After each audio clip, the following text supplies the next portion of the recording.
Bonsoir à toutes et tous. Donc aujourd'hui, on va rentrer un peu dans la théorie. Donc on va voir ce qu'on comprend aujourd'hui de la formation de premiers objets du système solaire, les planétésimaux, et comment, au moins qualitativement, notre compréhension théorique se compare aux contraintes qui sont fournies par les météorites et qu'on a discuté jusqu'ici. Alors, je m'excuse, je vais reprendre des éléments que j'avais déjà discutés la première année dans les cours 2 et 3. Je vous rassure, je ne vais pas parler 2 fois plus vite pour condenser 2 cours en un, mais je vais juste sortir les éléments essentiels qu'il nous faut pour comprendre. Et évidemment, je vais détailler davantage la comparaison avec les contraintes météoritiques qu'on n'avait pas pu faire il y a 2 ans, parce qu'évidemment, on n'avait pas encore analysé les météorites. Donc, commençons par la dynamique des poussières dans un disque. Donc, si une particule de poussière interagit avec les gaz, parce qu'elle subit une friction, et donc, si elle a une vitesse V par rapport au gaz, qui a une vitesse U, et donc, quand il y a une différence de vitesse entre la particule et les gaz, ben, la particule subit une accélération, une décélération, qui est donnée par la différence des vecteurs vitesse fois un coefficient qui est à l'inverse d'un temps. C'est le temps de friction qu'il faut pour que la particule annule son différentiel de vitesse par rapport au gaz. Donc, il existe 2 régimes, donc le régime d'Epstein et le régime de Stokes, qui s'appliquent selon la densité du gaz et la taille des particules. Dans le régime d'Epstein, la particule, qui est un rayon R, est plus petite que le libre parcours moyen des molécules du gaz. Et donc, les temps de friction se calculent comme ça, c'est les rapports de densité physique de la particule sur la densité du gaz et les rapports du rayon de la particule sur la vitesse du son dans les gaz, qui est l'agitation moléculaire des molécules du gaz. Dans le cas du Stokes, c'est l'inverse. La particule est beaucoup plus grande que le parcours moyen des molécules du gaz. Donc, par exemple, si la friction d'une voiture dans l'atmosphère, évidemment, répond à la loi de Stokes, mais pour les particules dans un disque, ça peut être l'autre cas. En effet, donc ici, on voit où les particules peuvent subir la friction dans les régimes d'Epstein ou dans les régimes de Stokes. Ça dépend d'où on est dans les disques, parce que plus on est loin, plus le gaz est raréfié, donc le libre parcours moyen est grand. Et ça dépend aussi de la taille des particules, parce qu'il faut comparer la taille des particules au libre parcours moyen. Et donc, voilà, la séparation entre les 2 régimes tombe à peu près ici pour un disque tout à fait typique, comme celui-là, avec 1700 grammes par centimètre carré de gaz à une unité astronomique qui décroît comme 1 sur R à la puissance 3,5. Alors, les temps de friction, c'est un temps, ça a les dimensions d'un temps. Donc, évidemment, on peut changer d'un endroit à l'autre simplement parce que, avec les mouvements keplériens, tout est plus lent dans les disques externes que dans les disques internes. Donc, en fait, on aime bien introduire un paramètre sans dimension, les temps de friction, qui est les nombres de Stokes, qui est le produit entre les temps de friction et la fréquence orbitale. C'est rien d'autre que les temps de friction normalisés à la période orbitale. Et donc, ici, vous voyez, en fonction de la taille des particules et où sont les particules, quel nombre de Stokes on a à faire. Donc, typiquement, si on est à quelques unités astronomiques, avec des particules millimétriques, les condres, les CAI, on a vu, sont du millimétrique, on a affaire avec des nombres de Stokes de l'ordre de 10-3, peut-être 10-2, mais c'est très rare d'avoir des nombres de Stokes beaucoup plus grands que ça.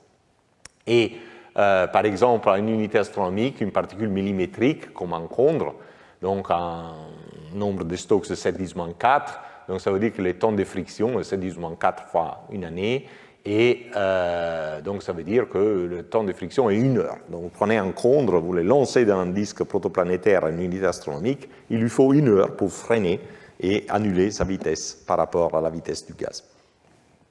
Alors, qu'est-ce qu'ils font les particules soumises à cette friction avec les gaz? Elles font essentiellement 2 choses. Elles tendent à sédimenter vers les plans médians et elles tendent aussi à se déplacer radialement, typiquement vers l'étoile, sauf exception. Donc, on va voir un peu plus en détail ces deux mouvements. Alors, d'abord, la sédimentation.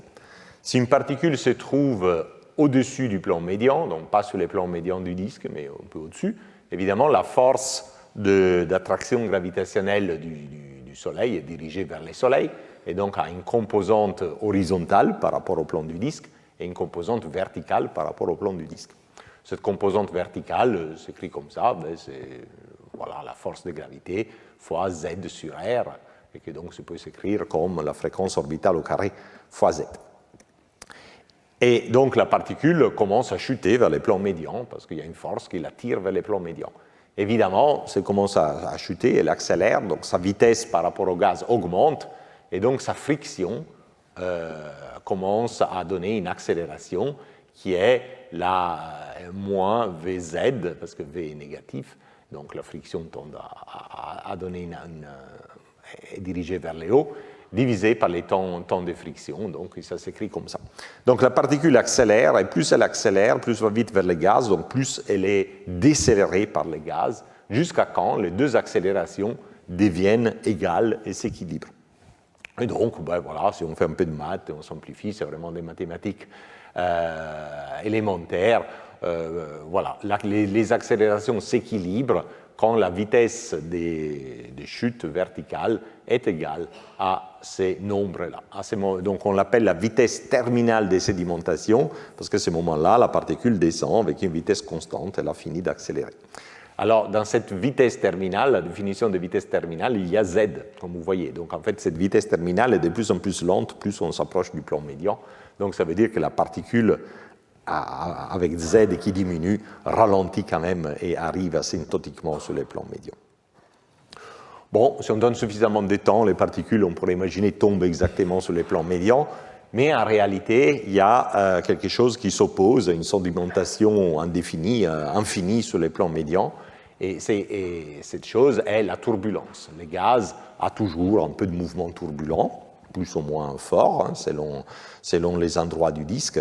Et ces mouvements turbulents créent une diffusion qui tendent donc à empêcher les particules de toutes tomber parfaitement sur les plans médians. L'équation de diffusion s'écrit comme celle-ci, donc c'est une équation, la variable est la densité des poussières dans les disques, hein, donc ce n'est pas la densité de la particule elle-même, mais la densité de l'ensemble des particules dans les disques.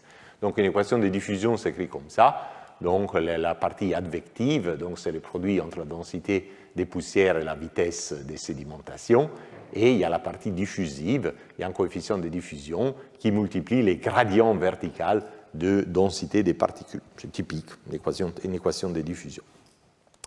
Et donc voilà, on peut prendre cette équation, on se rappelle quelle est la vitesse des sédimentations, je l'ai donné tout à l'heure. Les coefficients de diffusion est égal à, typiquement, est supposé être égal à la viscosité turbulente du disque. Et pour la viscosité turbulente du disque, on utilise ce type de paramétrisation. C'est une paramétrisation qui vient d'un raisonnement dimensionnel. Donc, une viscosité a les dimensions d'une longueur au carré sur un temps. Et donc, elle doit être proportionnelle, alpha étant le coefficient de proportionnalité, de la longueur caractéristique du disque et la fréquence caractéristique du disque à l'endroit où on se trouve.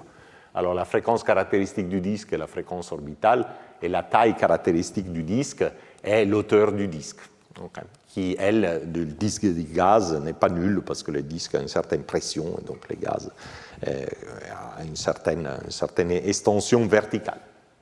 Donc, si on utilise ça pour D, on tombe, cette équation se réécrit comme ça. Et bon, voilà, il y a une solution aussi élémentaire.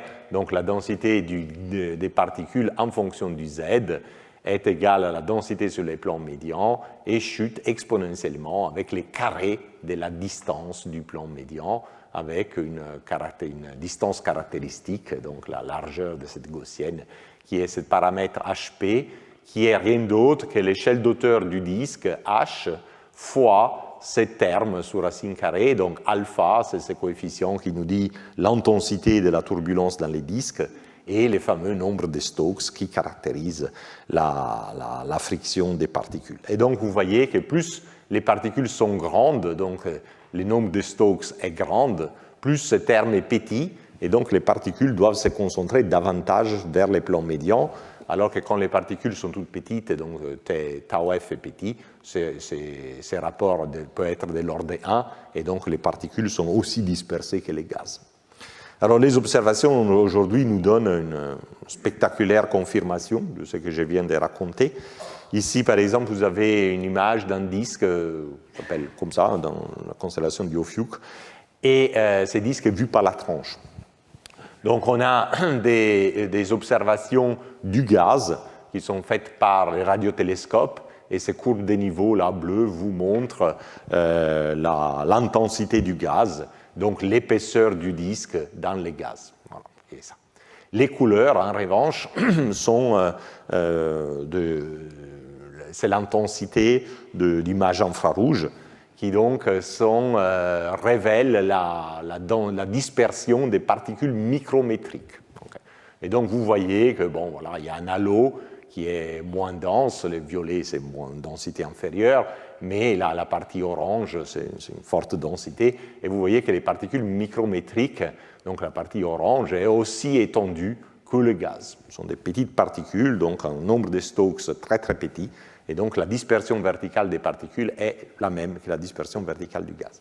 Mais en blanc, vous avez la même chose pour les poussières millimétriques. Elles sont observées par un radiotélescope, par ALMA, et vous voyez que les poussières millimétriques sont beaucoup plus concentrées sur les plans médians que les poussières micrométriques ou les gaz, exactement comme on avait décrit auparavant. Et en fait, en regardant la différence de sédimentation entre les poussières micrométriques et les poussières millimétriques, on peut mesurer ces rapports alpha sur tau et une estimation de tau, parce qu'on sait qu'on voit des poussières millimétriques avec un radiotélescope dans les longueurs d'onde millimétriques, permet d'estimer que le valeur d'alpha qui donne cette diffusion verticale des poussières est très petit, de l'ordre de 10-5, donc suggère que la viscosité des disques est très faible. Donc l'autre mouvement de poussière par rapport au gaz, c'est le mouvement radial. Pourquoi il y a un mouvement radial? Il y a un mouvement radial parce que le gaz est un gaz, donc a une impression interne. Et vu qu'il y a plus grande densité du gaz près de l'étoile et moindre densité du gaz loin de l'étoile, les gradients de pression pointent vers l'extérieur. Donc ils créent une force qui pointe vers l'extérieur. Cette force, donc, c'est soustrait à la force de gravité de l'étoile. Donc un élément de fluide, en orbite circulaire autour de l'étoile, doit avoir une vitesse de façon que sa force centrifuge contrebalance la force nette, qui est la somme de ces deux vecteurs de gravité et de pression, et qui est donc un vecteur qui est toujours dirigé vers l'étoile, mais un peu plus faible que la pure force de gravité. Et donc l'élément de fluide peut être en orbite autour de l'étoile un peu plus lentement qu'il serait s'il n'y avait pas de force de pression du tout. Donc la vitesse orbitale du gaz est donc une petite fraction, enfin c'est la vitesse keplérienne, donc la vitesse d'un objet qui ne sentirait pas une force de pression, fois un terme 1 moins état, où état est lié au gradient de pression. Et typiquement est de l'ordre de 3-10-3, donc légèrement différente. Alors la pression est donnée par la densité du gaz fois l'hauteur du disque au carré, fois la fréquence orbitale au carré, parce que ça c'est la vitesse du son. Et donc, voilà, ceci est proportionnel à la densité du gaz divisé par R. 1 sur R fois la densité du gaz. Alors déjà, la densité du gaz a tendance à décroître en allant vers l'extérieur. En plus, on la divise encore par R. Donc celle-ci est typiquement, la pression est typiquement une fonction qui décroît avec les rayons. Et donc son gradient est négatif, mais il y a moins de vent. Donc état est typiquement positif. Donc si c'est positif, 1 moins état est plus petit que 1.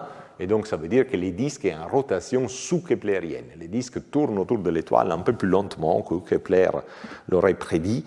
Et les particules des poussières, qui, elles, ne sont pas en gradient de pression, parce que ce sont des particules, ce ne sont pas du gaz, elles ont tendance à orbiter autour de l'étoile à la vitesse keplérienne.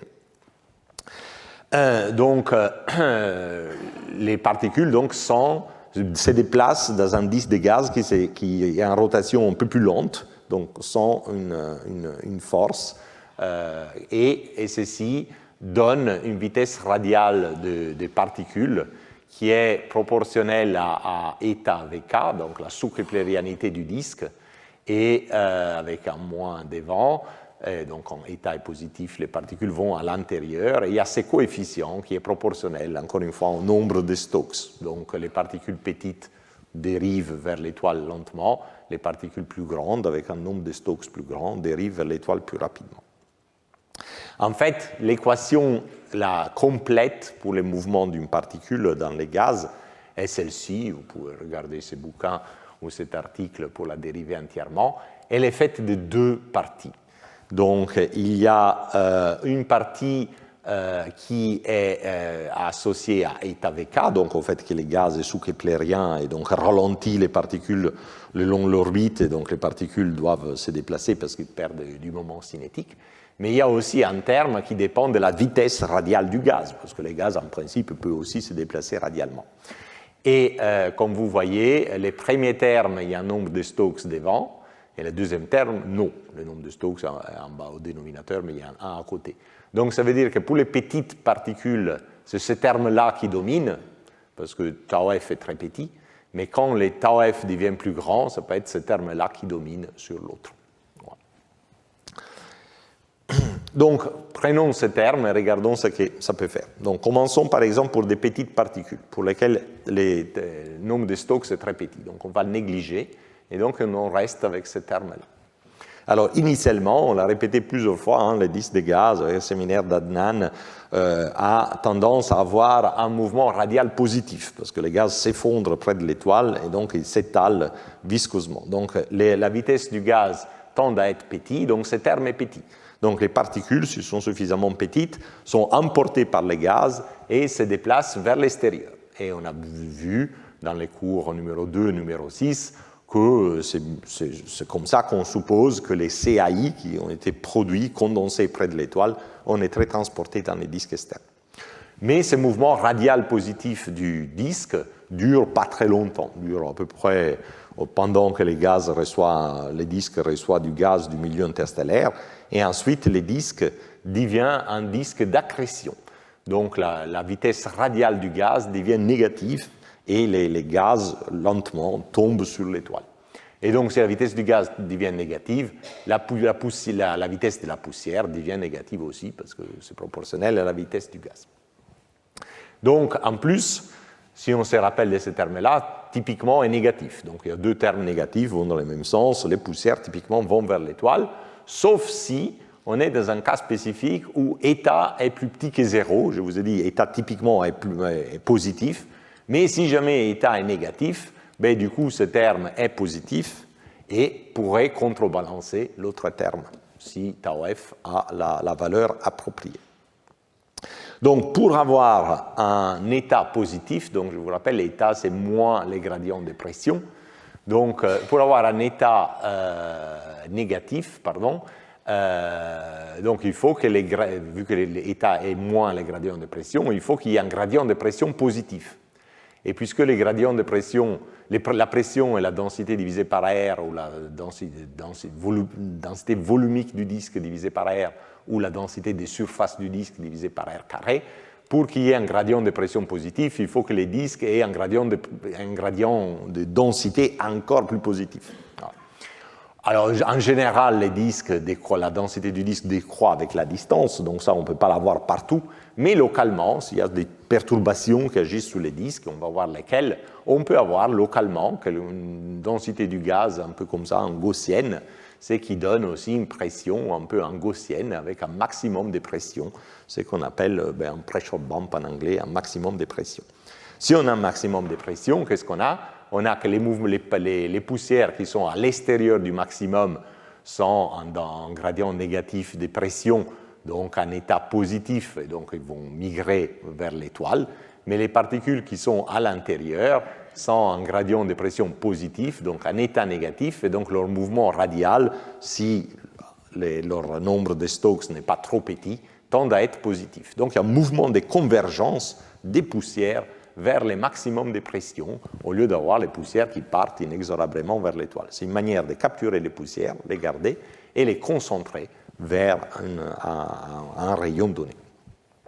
Évidemment, comme pour la sédimentation sur les plans médians, cette convergence au maximum de pression n'est pas infinie. Il y a la turbulence qui toujours s'oppose avec l'équation de la diffusion à une concentration infinie des particules vers les centres. Et donc, si les maximums de pression, disons une allure gaussienne avec une largeur caractéristique WP, les particules s'accumuleront autour de la ligne du maximum de pression avec une gaussienne qui aura une largeur WD. Alors jusqu'à présent, j'avais utilisé l'index P pour poussière, mais là on est mal parce qu'on a P pour poussière et grand P pour pression, on ne va plus rien comprendre. Donc excusez-moi, pour 2 slides, ce sera D comme dust, on pourra distinguer les poussières de la pression. Donc la largeur de la gaussienne des poussières, et donc du dust, est liée à la largeur de la gaussienne de la pression fois toujours les mêmes facteurs que les rapports de alpha sur les nombres de Stokes, exactement comme on a vu pour les plans médians. C'est la même chose en fait. Sédimentation vers les plans médians ou chute vers le maximum de pression sont équivalentes et dans les deux cas, donc on a une certaine dispersion autour qui est d'autant plus petite que les particules sont grandes ou la turbulence est faible. Alors, est-ce qu'il existe ces choses-là? Oui, elles existent parce qu'aujourd'hui, on a de magnifiques images des disques protoplanétaires, notamment par les radiotélescopes ALMA, et on voit que les disques qui sont suffisamment grands pour pouvoir les regarder avec une certaine résolution, beaucoup de disques sont petits, donc ne sont pas résolus, mais les disques qui sont suffisamment grands, typiquement une centaine d'unités astronomiques de taille, montrent bien, au lieu d'être continus, sont structurés en anneaux concentriques. Donc c'est une suite de anneaux et lacunes. Anneaux et lacunes. Donc la poussière n'est pas uniformément distribuée, elle se concentre dans des anneaux et elle manque entre 2 anneaux. Et donc l'interprétation la plus courante est que les poussières soient piégées sur des maxima de pression qu'il y aurait en correspondance de chaque anneau. Donc, comme pour la sédimentation verticale des poussières, on peut faire les mêmes exercices pour l'étendue radiale des anneaux. Donc, on peut, en principe, si on a la largeur du maximum de pression, donc de l'anneau en gaz, et la largeur de l'anneau des poussières, en comparant les deux, on peut déterminer ces rapports alpha sur Stokes. Le problème est que le gaz est très difficile à observer et quand on l'observe, on n'a pas beaucoup de définition, donc ce n'est pas évident de déterminer la largeur du maximum de pression. Et donc ce qui a été fait, notamment par Doulmont et al. En 2018, est supposer que le maximum de pression soit le plus grand possible et que donc WP s'étend d'un anneau jusqu'à mi-chemin à l'anneau suivant. Évidemment, ça pourrait être plus serré, donc on prend le plus grand possible, donc ça veut dire qu'on sous-estime la viscosité. Et donc si on fait ça, on trouve certains rapports alpha sur Stokes, et en sachant encore une fois que les poussières qu'on observe sont de l'ordre du millimètre, on peut déterminer les alpha turbulents selon que les poussières soient de 2 mm ou 1/5 de millimètre. Et là, vous trouvez donc un alpha de l'ordre de 10-3. Ça peut être quelques 10-3, une fraction de 10-3, selon vraiment l'exacte taille des poussières. Mais c'est de l'ordre de 10-3, alors que verticalement, quand on fait l'analyse verticale, c'est de l'ordre de 10-5. Donc, c'est intéressant, c'est un fait observationnel, ça a été confirmé par plusieurs études. Il semblerait que la diffusion verticale est beaucoup plus faible que la diffusion radiale. Et ceci donc suggère que la turbulence dans les disques est un peu bizarre. Elle n'est pas isotrope, mais elle tend plutôt à forcer l'excitation radiale que l'excitation verticale. C'est un peu difficile à comprendre parce qu'on voit de différentes formes de turbulence dans les disques ont tendance à être plutôt isotropes ou plutôt dirigées dans la direction verticale plutôt que dans la direction radiale. Donc ça, c'est un problème ouvert. Vers la fin du cours, je vais donner une explication alternative. Bon, on a vu ces disques magnifiques. Mais on peut se dire, est-ce que le système solaire avait cette allure? Ben, je crois que j'ai insisté pas mal le dernier cours pour dire que oui, ça doit l'être, parce qu'on a vu qu'il y a une dichotomie isotopique dans les systèmes solaires, donc il y a une barrière dans le mouvement des particules du disque externe vers les disques internes, et en plus, il y a plusieurs cas de couples de météorites achondrites et chondrites qui ont exactement la même propriété isotopique.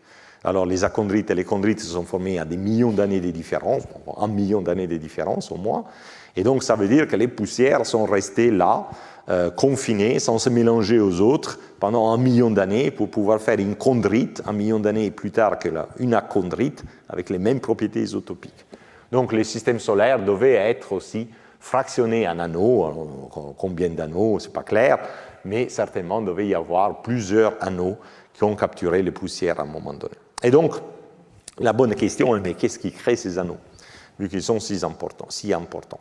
Alors, bon, voilà, il y a quatre mécanismes différents qui s'appliquent à différentes conditions dans les disques. Donc, il y a une première maximum de pression qui peut s'établir dans la partie interne du disque, relativement proche de l'étoile. Là où les disques deviennent tellement chauds d'être ionisés. Les gaz deviennent entièrement ionisés par la chaleur. Du coup, si le gaz est ionisé, il interagit beaucoup avec les champs magnétiques.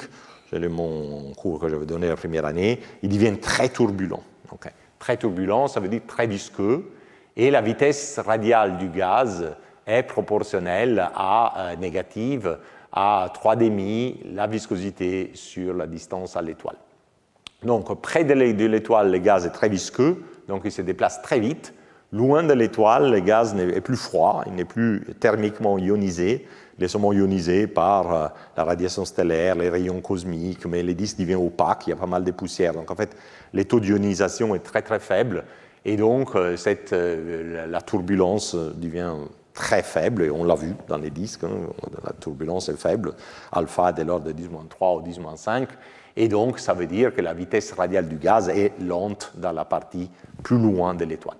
Alors, les flux radial du gaz, donc le flux de masse du gaz qui drifte vers l'étoile, est 2πr fois la densité du gaz fois la vitesse. Okay. Donc, dans un état stationnaire, évidemment, le flux de masse doit être le même, sinon les gaz s'accumuleraient à certains endroits. Et donc, si la vitesse radiale est beaucoup plus élevée ici que là, ça veut dire que la densité de surface est beaucoup plus faible ici que là. Et donc, voilà, pour raccorder la densité de surface, vous avez cette rampe, donc un gradient positif de densité qui peut être très fort, très abrupt, parce que les passages du disque entièrement ionisé à un disque qui n'est pas ionisé du tout peut être assez abrupt. Et donc là, il y a un magnifique maximum de pression qui peut, en principe, capturer les poussières qui migrent jusqu'à arriver à cet endroit-là. Donc là, on est très très près de l'étoile. À l'opposé, très loin de l'étoile, là où les gaz deviennent raréfiés, il interagit aussi avec les champs magnétiques, mais on est dans une situation de faible ionisation et surtout faible couplage entre les ions et les atomes neutres du gaz. C'est ce qu'on appelle les régimes de diffusion ambipolaire. Bon, je vous fais une histoire longue. On trouve dans les simulations magnéto-hydrodynamiques que cette interaction dans ces régimes donc, typiques du gaz du disque externe, typiquement au-delà de 5-10 unités astronomiques, l'interaction entre les gaz et les champs magnétiques crée des modulations dans la densité du gaz. C'est la courbe bleue, donc avec une alternance des maximum et minimum, qui est anticorrélée avec l'intensité du flux vertical du champ magnétique. Et donc, évidemment, chacun de ces pics, pour vous qu'ils soient suffisamment abrupts, donne origine à un maximum de pression, et donc là, on pourrait s'accumuler les poussières. Quand on va dans ces disques extrasolaires, toutes ces séquences d'anneaux, c'est probablement ce qui se passe dans ces régions, parce qu'on est dans la partie externe du disque. Évidemment, quand il y a une planète qui se forme, si elle est suffisamment grande, les planètes font aussi leur effet.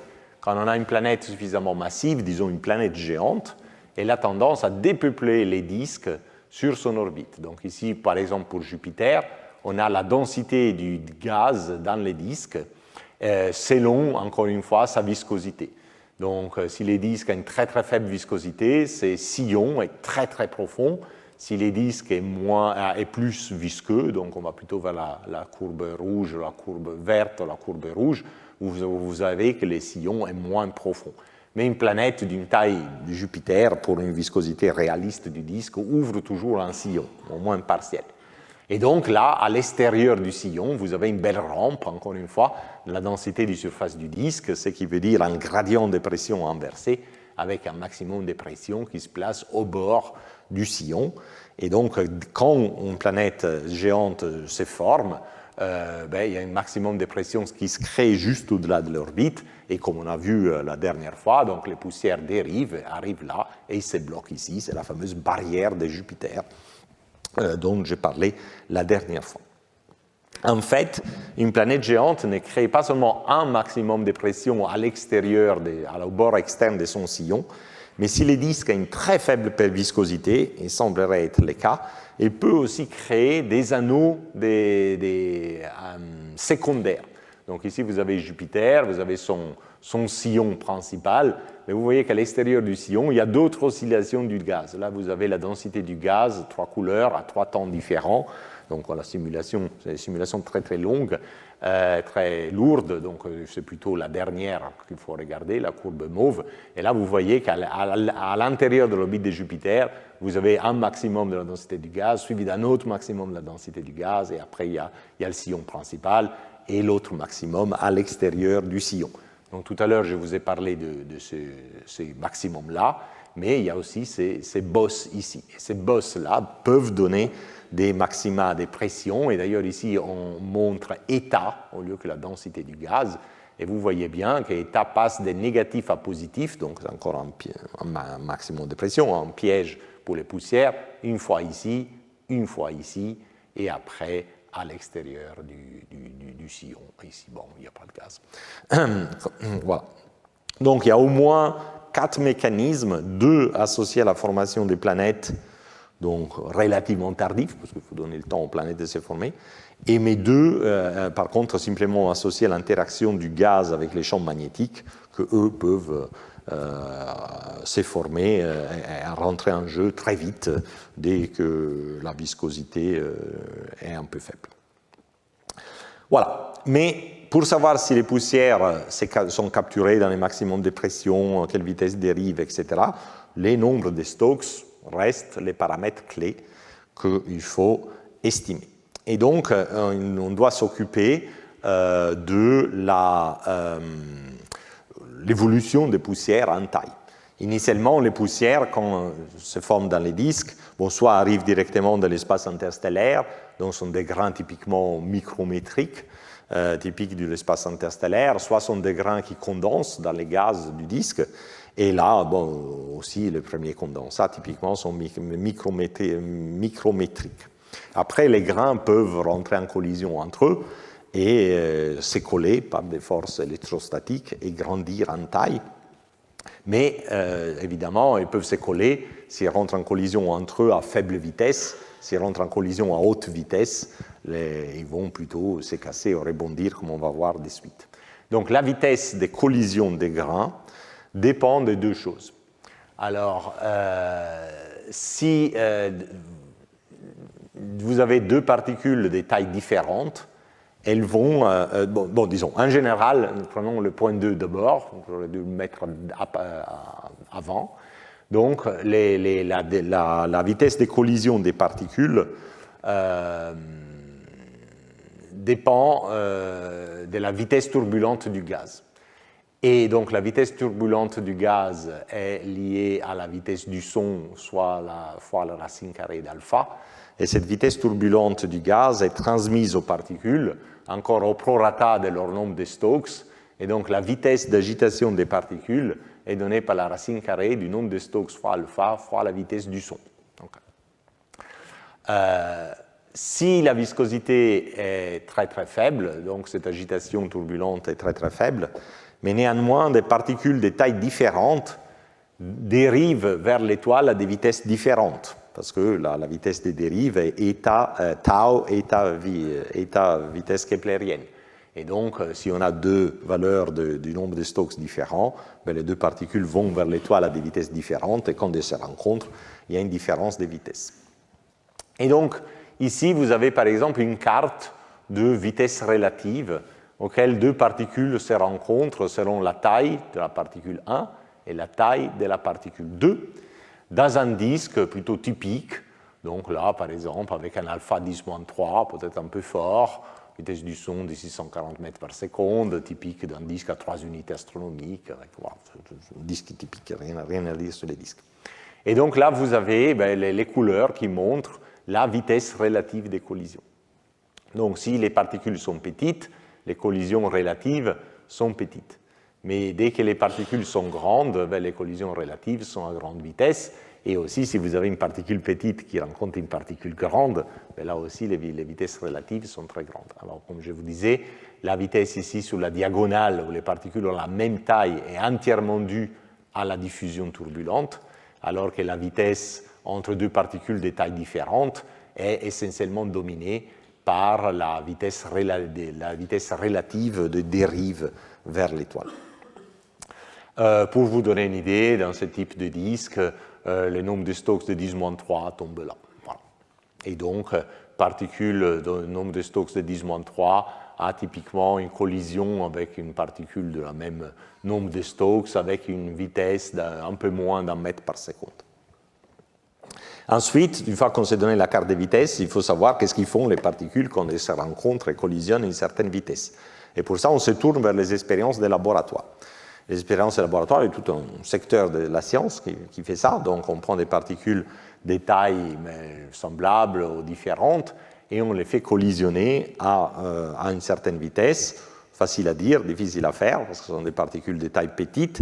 Et en plus, il faut s'affranchir de la gravité. Donc, par exemple, c'est des expériences qu'on fait en faisant tomber l'expérience dans une tour, de façon que pendant la chute, il n'y ait pas l'influence de la gravité terrestre. Bon, là, encore une fois, j'ai raccourci, et le résultat est que pour une vitesse faible, disons plus faible qu'une trentaine de centimètres par seconde, quand deux particules se rencontrent, elles se collent. Se collent évidemment pas par gravité, parce que ce sont des particules petites, mais plutôt par force électrostatique, un peu comme les poussières à la maison, quand ils font les petits moutons sous les lits. Quand la vitesse des collisions augmente, les mêmes particules ne collent plus, commencent à rebondir. Donc les particules arrivent, pap, et rebondissent, et ne se sont pas collées, et il n'y a rien qui se passe, et chaque particule est restée un peu comme avant. Si jamais on pousse la vitesse plus loin, donc au-delà de cette vitesse typique de rebondissement, les particules commencent à s'abîmer. Donc dans un cas, on peut avoir du transfert de masse, c'est-à-dire la particule plus petite rentre dans la particule grande, il y a des éjectats, il y a des fragments qui sont libérés, mais finalement, la masse que les nouveaux ensembles, la nouvelle masse du nouveau ensemble est plus grande de la masse initiale de la cible. Donc il y a un transfert de masse, même si une partie de la cible a été fragmentée, une partie du projectile a été fragmentée, il y a une partie de la masse qui est passée du projectile à la cible, et finalement la cible a gagné de la masse. Mais vous pouvez avoir aussi, selon les rapports de taille, déjà un régime d'érosion, c'est un peu comme la formation d'un cratère sur une surface planétaire, encore entre particules, et donc là, vous avez que les projectiles creusent la cible, et donc en fait, la cible perd un peu de masse. Et si vous poussez encore la vitesse plus loin, là, on arrive vers les mètres par seconde, là, vous avez carrément une fragmentation. Et donc, vous avez que aussi bien les projectiles que la cible se cassent en grande partie, et donc ce qui vous reste est beaucoup plus petit que ce que vous aviez au départ. Donc, si vous utilisez les résultats de ces expériences sur la carte de vitesse de tout à l'heure, vous obtenez ça. Vous obtenez donc ces diagrammes en couleur, c'est comme un sémaphore, donc quand c'est vert, c'est bon, on peut grandir, quand c'est jaune, on s'arrête, mais on ne recule pas, et quand c'est rouge, c'est dramatique. Alors, S veut dire sticking, donc les particules se collent. SB, ça veut dire sticking, mais bouncing aussi, donc il y a une partie qui se colle et une partie qui rebondit. B, ça veut dire bouncing, donc on gagne plus de la masse. Là, dans les cas S, S, B, on gagne de la masse. Dans les cas B, on a juste un rebondissement, donc on gagne plus de la masse.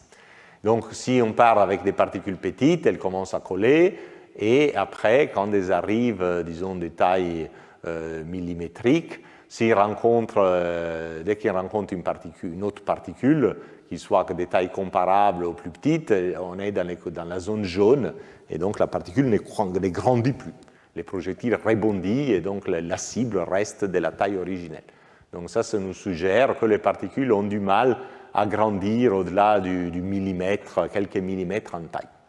Si jamais, pour quelque raison, on a de la chance et une particule devient plus grande, alors si une grande particule accrète une petite particule, on est dans le régime du MT, donc mass transfer, donc une partie de la masse du projectile est transférée à la cible, et la cible continue à grandir. Mais dès que la cible rencontre une cible de taille comparable, donc voilà, par exemple 10 puissance 3 avec une taille 10 puissance 3, on tombe là dans la région rouge. Là, on est dans le régime de l'érosion, de la fragmentation catastrophique, et donc la particule se refragmente et redevient petite. Donc ceci nous montre que les particules ont tendance à grandir jusqu'à quelques millimètres, et c'est très difficile de faire des choses beaucoup plus grandes. Alors, comment est-ce que ça se compare avec ce qu'on voit dans les météorites? Alors, dans les chondrites, on a tous ces chondres, et donc les cosmochimistes ont regardé quelle est la distribution des tailles des chondres. Les tailles des chondres, les tailles des chondres nous représentent la taille des particules qui ont été capables de se former dans les disques. Et donc vont nous renseigner si nos estimations sur la taille plus grande des particules sont bonnes ou mauvaises. Alors là, je vous montre deux articles, pourrait y en avoir certainement, il y en a certainement plus, où les auteurs ont regardé la distribution des tailles des chondres d'une météorite CV, d'une chondrite ordinaire, de deux chondrites saines. Et donc là, vous avez la fréquence, le nombre de fois relative qu'une chondrule est comptée en fonction de sa taille. Alors, les résultats sont similaires et légèrement discordants. Donc là, les auteurs Simon et al., ils trouvent que les chondres les plus grandes, typiquement, c'est 2 mm. Ils sont très rares, puis le nombre de chondres augmente, et après, ça redécline, ça redescend, mais on a des petits chondres jusqu'à quelques dizaines de microns. Ces autres auteurs, bon, certes, on regarde des météorites différentes, peut-être avec des techniques différentes, donc il y a un peu des biais d'analyse. Ils trouvent que les chondres les plus abondantes ont une taille d'environ 500 microns, un demi-millimètre, et la distribution des tailles est plutôt gaussienne autour, donc avec un maximum de taille toujours entre 1 et 2 mm, donc c'est compatible avec ce que Simon et al. Ont trouvé. La taille inférieure plutôt tronquée à 100 microns, donc beaucoup plus grande que la taille minimale là. Le désaccord n'est pas si grave que ça, parce qu'en fait, si on regarde, en fait, ce qui est important est quelle est la taille des chondres qui portent la masse. Okay. Et donc, cette belle ligne-là, des pentes -2, vous dit quelle devrait être la distribution des tailles des chondres pour que les chondres de chaque taille portent toute la même masse. Okay. Et donc, le fait que les courbes sont plutôt comme ça vous dit que les chondres qui portent la plus grande partie de la masse sont ceux de cette ligne verticale, donc sont plutôt de 500 microns, qui correspond aussi au maximum de fréquences dans l'autre météorite. Les chondres plus gros, certes, existent, mais sont très rares, donc ils portent moins de masse que les chondres de 500 microns. Et les chondres tout petits, ils existent aussi, mais ils ne sont pas suffisamment nombreux pour porter beaucoup de masse. Donc finalement, ce n'est pas vraiment les nombres qui comptent, c'est plutôt la masse. Donc, quelles sont les particules typiques? Par particule typique, c'est la particule qui porte la plus grande partie de la masse. Et donc là, voilà, on a une taille typique de 1 demi-millimètre. Donc finalement, ce n'est pas si mal, hein, ce qu'on a calculé là, c'est plutôt bon. On peut aller plus loin. Et nos collègues hollandais, Dominique et tout le monde, ont fait une analyse de quelle devrait être la distribution des tailles, selon que la barrière de rebondissement existe ou pas. On peut toujours se dire, bon, dans les expériences, la barrière de rebondissement est plutôt un artefact. Donc, dans les cas à gauche, on laisse les poussières évoluer et grandir jusqu'à quand elles se fragmentent. Et dans les cas à droite, les poussières peuvent évoluer et grandir jusqu'au quand elles commencent à rebondir les unes sur les autres et ne peuvent plus croître. Et là, vous avez la masse, non pas les nombres, mais la masse que les poussières de différentes tailles portent dans les disques en fonction des différentes distances de l'étoile. Et comme vous voyez, la différence est énorme. Okay. Parce que dans les cas où les poussières peuvent grandir jusqu'à se fragmenter, bon, les poussières deviennent un peu plus grandes que dans les cas où ils s'arrêtent dès qu'ils commencent à rebondir, peuvent être jusqu'à presque un ordre de grandeur plus grande. Mais surtout, quand les poussières finalement s'arrêtent d'accréter parce qu'elles sont fragmentées, elles produisent énormément de fragments. Et donc finalement, on a une distribution des particules pondérée par la masse, parce qu'encore une fois, là c'est la masse portée par les nombres de particules, c'est la masse qui est finalement assez plate. Si vous vous mettez à une distance donnée, par exemple 10 unités astronomiques, entre 10-4 cm et 10-1 cm, vous voyez, vous êtes presque dans la même couleur. Donc ça veut dire qu'à peu près toutes les particules de toute taille portent des masses comparables. Pas exactement la même chose, mais des masses comparables. En revanche, si votre particule grandisse jusqu'à rebondir, quand elles rebondissent, elles ne se cassent pas. Donc, on a des particules de taille inférieure, parce que la barrière de rebondissement arrive avant la barrière de fragmentation, mais on perd toutes les poussières petites. Et les particules se concentrent vers la limite du rebondissement, et la distribution des masses est très piquée autour d'une même valeur. Okay. Donc, la bonne question, qu'est-ce qu'ils nous disent les météorites, et lesquels des deux scénarios semblent être les plus réalistes? Bon, alors, on vient de voir la distribution des tailles des contres. Alors là, c'est la distribution des tailles, là, c'est la distribution des masses portées. Donc là, on a vu que même dans les cas où il y a plus de contres petits et grands, c'est assez piqué par rapport à la distribution de masse constante par intervalle de taille. Donc, on est sur une distribution très piquée en masse. Et donc, cette analyse semble suggérer plutôt ce diagramme plutôt que l'autre, où il y aurait presque une masse équivalente portée par des particules de 10-4 cm. Évidemment, il faut faire attention, parce que ça, c'est ce qu'on voit dans un planétésimal. Et il pourrait être possible, on verra en fait que c'est vrai, que les particules les plus petites ne soient pas accrétées par les planétésimaux. Les planétésimaux, quand ils accrètent des poussières, ils font les tris. Ils ont tendance à prendre les poussières les plus grosses et pas les plus petites. Donc, en fait, le fait qu'il n'y ait pas beaucoup de poussières, beaucoup de contres petits, strictement parlé, ça ne veut pas dire qu'il n'existe pas dans les disques. Ça pourrait être un biais d'accrétion. D'autre côté, on a les particules petites, qui ont un nombre de Stokes très petit, ne sont pas sensibles au maximum de pression, parce que c'est la dérive radiale du gaz qui l'emporte, c'est ce que je vous ai montré au départ. Et donc, les maxima de pression ne capturent pas les petites particules. Les petites particules s'en fichent des maxima de pression et continuent à circuler dans les disques. Or, si elles portent beaucoup de masse, ben, c'est fini avec les barrières isotopiques, la dichotomie, garder des réservoirs pour faire des achondrites et des chondrites. Les barrières deviennent toutes poreuses. Alors vous dites, ok, mais c'est encore les particules petites qui après ne sont pas accrétées, mais ces particules petites, si elles passent en grand nombre et portent beaucoup de masse, elles peuvent se raccréter entre elles pour redevenir grosses et être accrétées.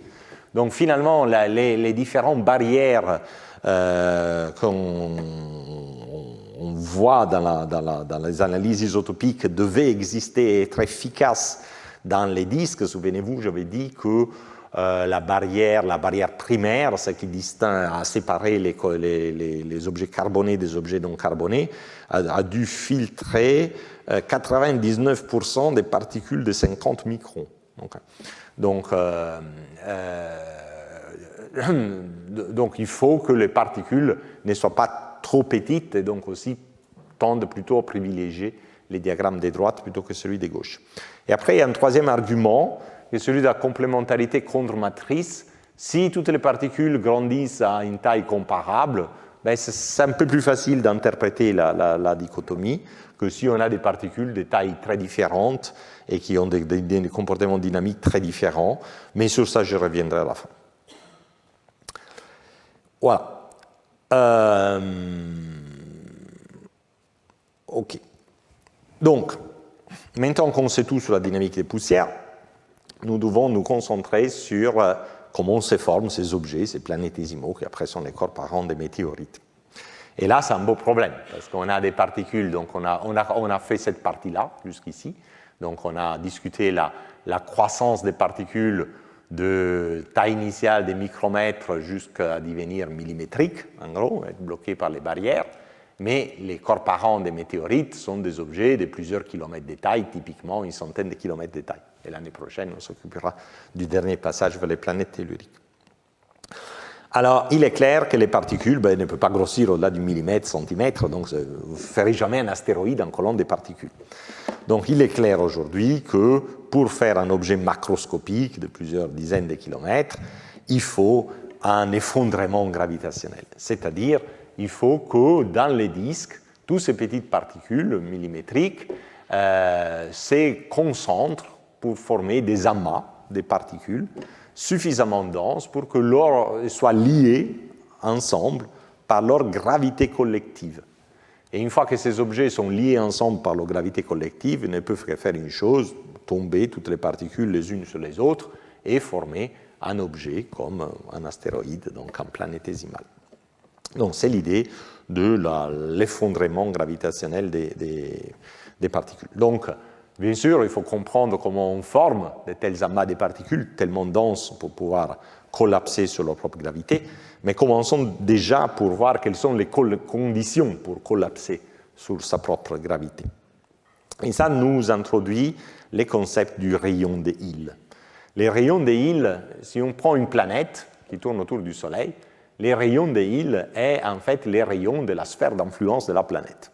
Donc si vous êtes plus proche du rayon de Hill, vous êtes dominé par la gravité de la planète plutôt que par la gravité du Soleil, parce que même si la planète est plus petite, vous êtes plus près. La force de gravité est 1 sur r au carré, la distance au carré. Donc à l'intérieur du rayon de Hill, la force de la planète domine. Et il y a une expression pour le rayon de Hill, il est proportionnel à la distance planète-Soleil, et il est proportionnel à la masse de la planète par rapport à la masse de l'étoile à la puissance entière. On peut démontrer ça. Et donc, par exemple, la Lune, qui tourne autour de la Terre et pas autour du Soleil, est bien à l'intérieur du rayon de Hill. Donc, maintenant, on peut se demander quelle doit être la densité, si on voit des particules à l'intérieur d'une sphère d'un certain rayon donné, quelle doit être la masse totale de toutes ces particules pour qu'elles soient gravitationnellement liées. Le problème est simple. Il faut les critères pour être gravitationnellement liés et que la masse totale de toutes ces particules soit plus grande de la masse d'une planète équivalente qui aurait ces rayons-là comme son rayon de Hill. Et donc, voilà, on dit ce que j'ai dit, il y a une équation. Donc, on veut que la masse totale des particules, cette masse totale des particules, c'est quoi? C'est le volume de la sphère, 4/3 pi rayon de Hill au carré fois la densité des particules par unité de volume. Donc ça, c'est la masse totale des particules dans cette sphère des rayons RH, doit être plus grande que la masse d'une planète qui aurait RH comme son rayon de Hill. Et vu la relation du rayon de Hill avec la masse de la planète, voilà, on substitue. Donc les rayons de Hill au cube, c'est rajoute un R puissance 3, la distance à l'étoile, la masse de la planète sur 3 fois la masse de l'étoile. Voilà, donc on a cette inégalité. Alors c'est super parce que la masse de la planète s'élimine, ça s'amplifie, et donc on a que la densité des particules pour que ces amas soient autogravitants est liée en facteur numérique près à la masse de l'étoile divisée par les cubes de la distance au Soleil. Plus vous êtes près au Soleil, plus il faut être dense pour être autogravitant. Mais si vous êtes loin, la densité pas très grande suffit. Et donc pour mettre quelques chiffres, donc si cette densité est plus grande que cette densité critique, qu'on appelle la densité des Hill, l'amas des particules est gravitationnellement lié. Okay.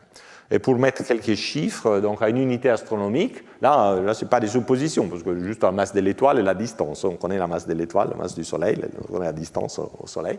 Donc là, en fait, je ne sais pas pourquoi j'ai mis un petit truc, mais en fait, c'est exactement 4,7 grammes par centimètre cube. Et les disques, à une unité astronomique, des disques de gaz à une unité astronomique, bon, là, ça dépend un peu de ce qu'on suppose comme les disques, mais les disques typiques que tout le monde prend, ça s'appelle le minimum mass solar nebula, a une densité de plutôt 10-9 grammes par centimètre cube. Donc la densité des poussières doit être 100 fois plus grand, voire même quelques centaines de fois plus grand, ça dépend après exactement d'où est-ce qu'on est par rapport au Soleil, la densité du gaz. Donc normalement, on a moins de poussière que les gaz. Pour la métallicité solaire, on s'attend que la densité des poussières soit 1/100 de la densité du gaz. Mais pour créer ces amas autogravitants, il faut que la densité locale des poussières devienne 100 fois plus que la densité du gaz. Donc il faut gagner 4 ordres de grandeur. Et donc il faut comprendre comment on peut gagner 4 ordres de grandeur dans la densité des particules. Alors la première idée, une vieille idée qui a été proposée dans les années, fin des années 60, début 70, est la sédimentation vers les plans médians. Parce que si je fais collapser toutes mes poussières sur les plans médians, évidemment, la masse se trouve concentrée dans une couche très fine, et donc la densité peut devenir très grande. On a vu que la taille, l'épaisseur de cette couche de particules dépend de la turbulence du disque, alpha, et du paramètre Stokes de poussière. Le paramètre Stokes de poussière, c'est que c'est, donc on a vu millimètre, à peu près 10-3, et alors les auteurs ont dit, peut-être le disque n'a pas de viscosité du tout, hyper faible, et donc voilà, évidemment, si la viscosité du disque est arbitrairement petite, la sédimentation est arbitrairement fine, et donc la densité devient arbitrairement grande. Ceci dit, on part d'une densité, une colonne de densité des poussières qui est 1/100 de la colonne de densité du gaz, parce que ça c'est la métallicité typique du matériel qui compose les soleils, l'étoile et les disques. Il faut avoir une densité finale volumétrique des poussières qui est 100 fois celle du gaz. Donc pour ce faire, il faut que l'épaisseur de la couche des particules soit un 10 millième de l'épaisseur de la couche du gaz. Et en utilisant cette formule, ça veut dire qu'alpha sur tau doit être 10-8. C'est énorme. Alors, est-ce que c'est réaliste?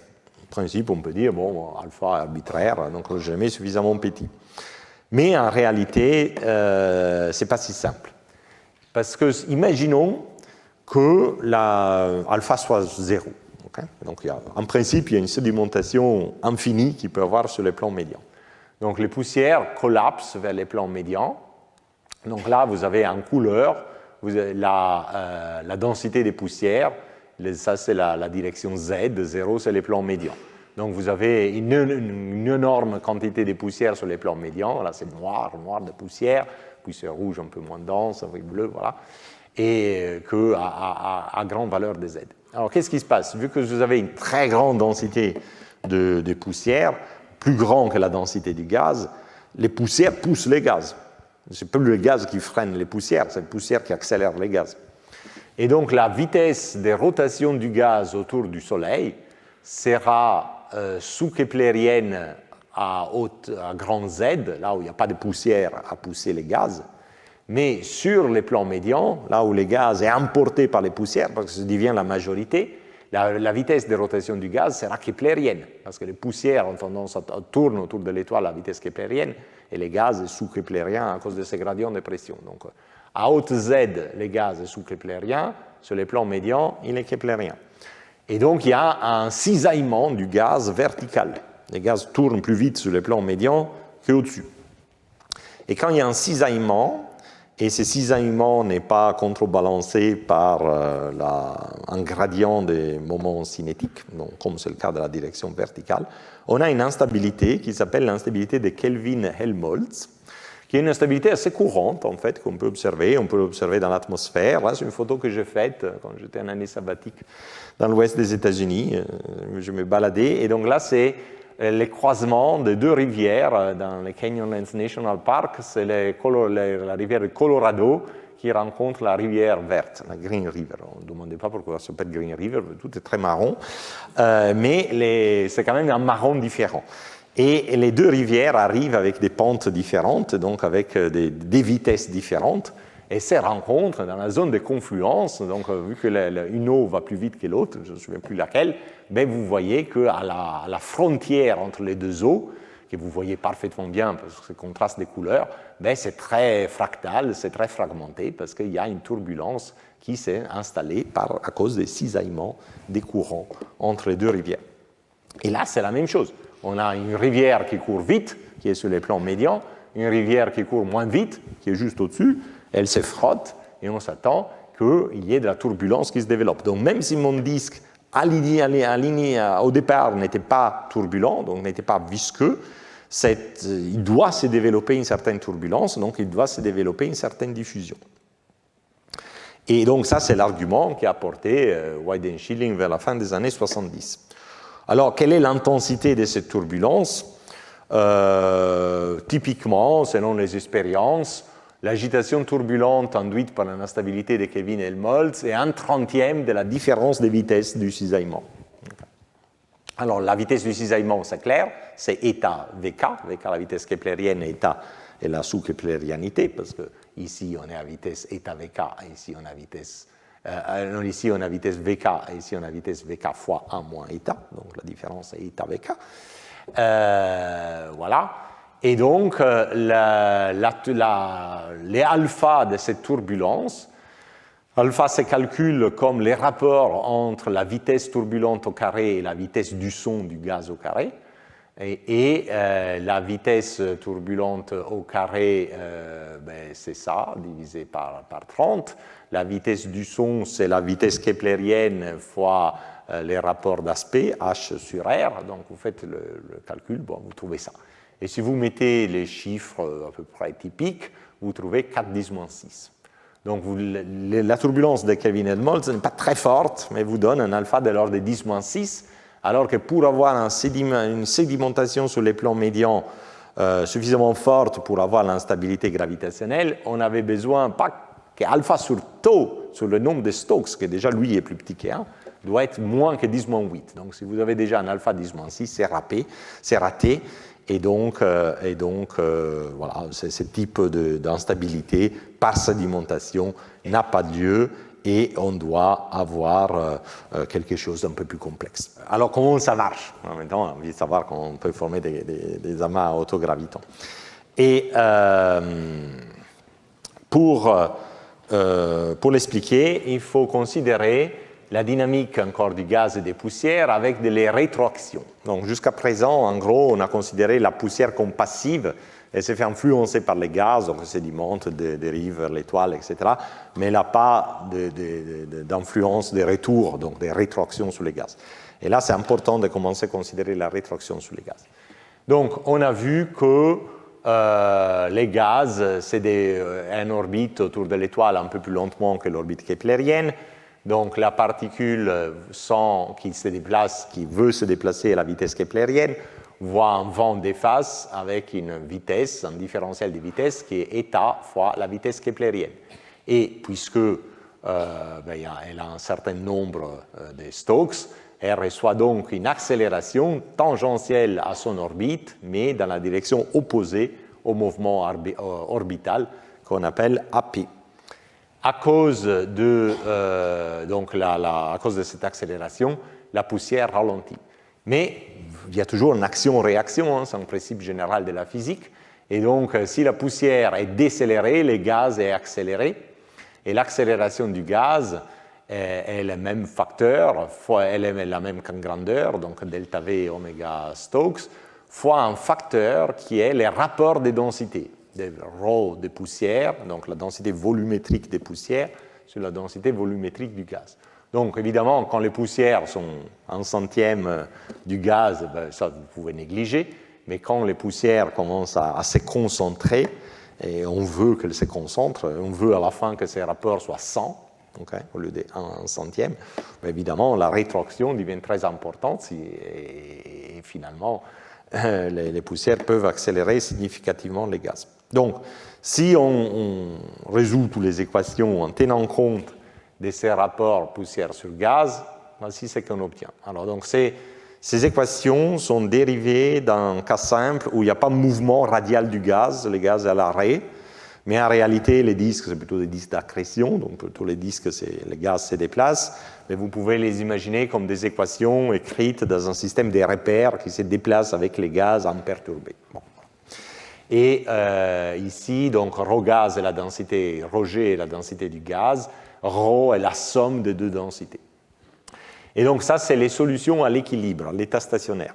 Et vous donne les mouvements orbitaux de la poussière, les mouvements orbitaux du gaz, les mouvements radial de la poussière, les mouvements radial du gaz. Alors, il ne faut pas tout lire, mais il y a des choses quand même à remarquer.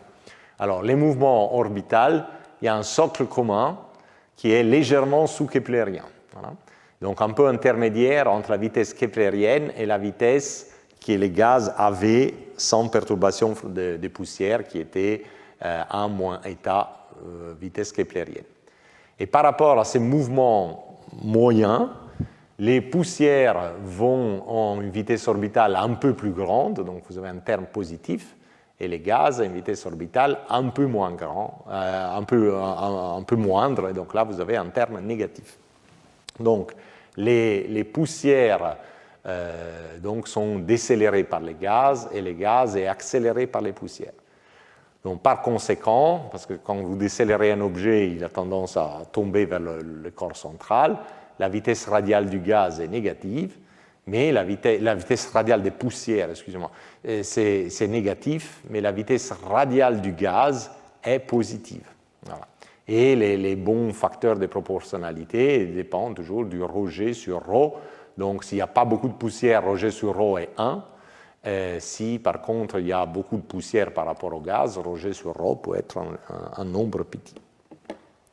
Maintenant, voyons ce qui se passe si on perturbe cet équilibre. Et on va se mettre dans les cas les plus intéressants. On peut étudier aussi des cas à plus faible densité de poussière, mais commençons déjà considérons les cas où la densité des poussières est plus grande que la densité du gaz. Et donc, ça veut dire que la densité, voilà. Et ce qu'on peut obtenir un peu par sédimentation, bon, on verra. Donc, supposons qu'on part déjà de là, que la densité des poussières est plus grande que la densité du gaz. Alors, voilà. Donc, on a ici l'état stationnaire qu'on a vu tout à l'heure. On a une certaine quantité de poussière. On a une certaine vitesse de dérive radiale VR qui est négative. Et ça, c'est son valeur absolue. Donc, la valeur de la densité en fonction de la distance à l'étoile, la densité des poussières en fonction de la distance de l'étoile, la vitesse des dérives en fonction de la valeur absolue en fonction de la distance à l'étoile.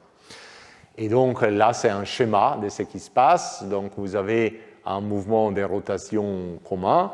L'ensemble du gaz tourne à une certaine vitesse uθ, l'ensemble des poussières tourne un peu plus vite avec une vitesse vθ, et l'ensemble des poussières tend à aller vers l'étoile, l'ensemble du gaz tend à aller vers l'extérieur. Okay. Maintenant, perturbons cet état des choses. Donc, ça, c'est l'état stationnaire que j'avais montré dans les équations, là, sous forme graphique. Perturbons cet état de choses. Imaginons qu'à un endroit donné, la vitesse des poussières, la vitesse radiale des poussières est un peu plus faible, en valeur absolue. Donc les poussières vont un peu moins vite vers l'étoile. C'est une perturbation. Alors toute la question, quand on fait une analyse variationnelle, est-ce que cette perturbation va être annulée par la dynamique, donc va être réabsorbée par la dynamique, ou au contraire va être amplifiée par la dynamique? Okay. S'il va être réabsorbé, le système est stable, toutes petites fluctuations de densité, de vitesse vont être annulées, vont être absorbées. Si par contre la perturbation s'amplifie, on a une vraie instabilité qui s'enclenche. Donc si j'ai une petite perturbation en vitesse radiale, pour l'état stationnaire, donc les flux de poussière doivent être les mêmes à tous les rayons, donc les produits ρp VR est constante. Donc si la vitesse VR est un peu plus faible ici, la densité des poussières devient un peu plus grande. Voilà, donc vous avez une petite bosse de la densité des poussières à l'endroit où les vitesses sont un peu plus faibles. C'est la même chose que vous voyez dans les rivières. Quand les rivières, l'écoulement est rapide, la rivière est fine, puis quand ça arrive dans la plaine, la rivière monte en épaisseur parce que les mouvements du flux, les flots est beaucoup plus long, sauf si la rivière évidemment s'étale à côté. Voilà, donc on a une petite perturbation de la densité des particules. Comment ça se traduit sur la vitesse du gaz? On a vu tout à l'heure que la vitesse du gaz est donnée, est positive, elle est donnée par cette quantité. Donc il faut injecter ce changement de densité des poussières là-dedans, faire un peu de calcul différentiel, et vous arrivez à ça. Donc là, un changement des densités des poussières qui est hérité par les changements des vitesses donne un changement de vitesse au gaz qui est ça. Alors, est-ce que cette quantité est positive ou négative? Toutes les quantités sont positives, sauf le numérateur, il y a une différence, mais on a dit que les poussières, on considère les cas où la densité des poussières est déjà plus grande que la densité du gaz, donc ce terme est négatif. Donc, ça veut dire que mon gaz qui se déplace vers l'extérieur va ralentir un tout petit peu. J'ai un delta vitesse du gaz qui est négatif. Okay. Et donc là, c'est le delta, donc la vitesse du gaz qui est positive, et le delta vitesse du gaz qui est négatif. Donc si j'ai une petite impulsion radiale vers l'intérieur, la vitesse de Coriolis, l'effet Coriolis, me donne une accélération tangentielle du gaz. Donc le gaz accélère dans sa direction tangentielle. Et donc il pousse un peu les poussières, un peu plus les poussières dans cette direction-là.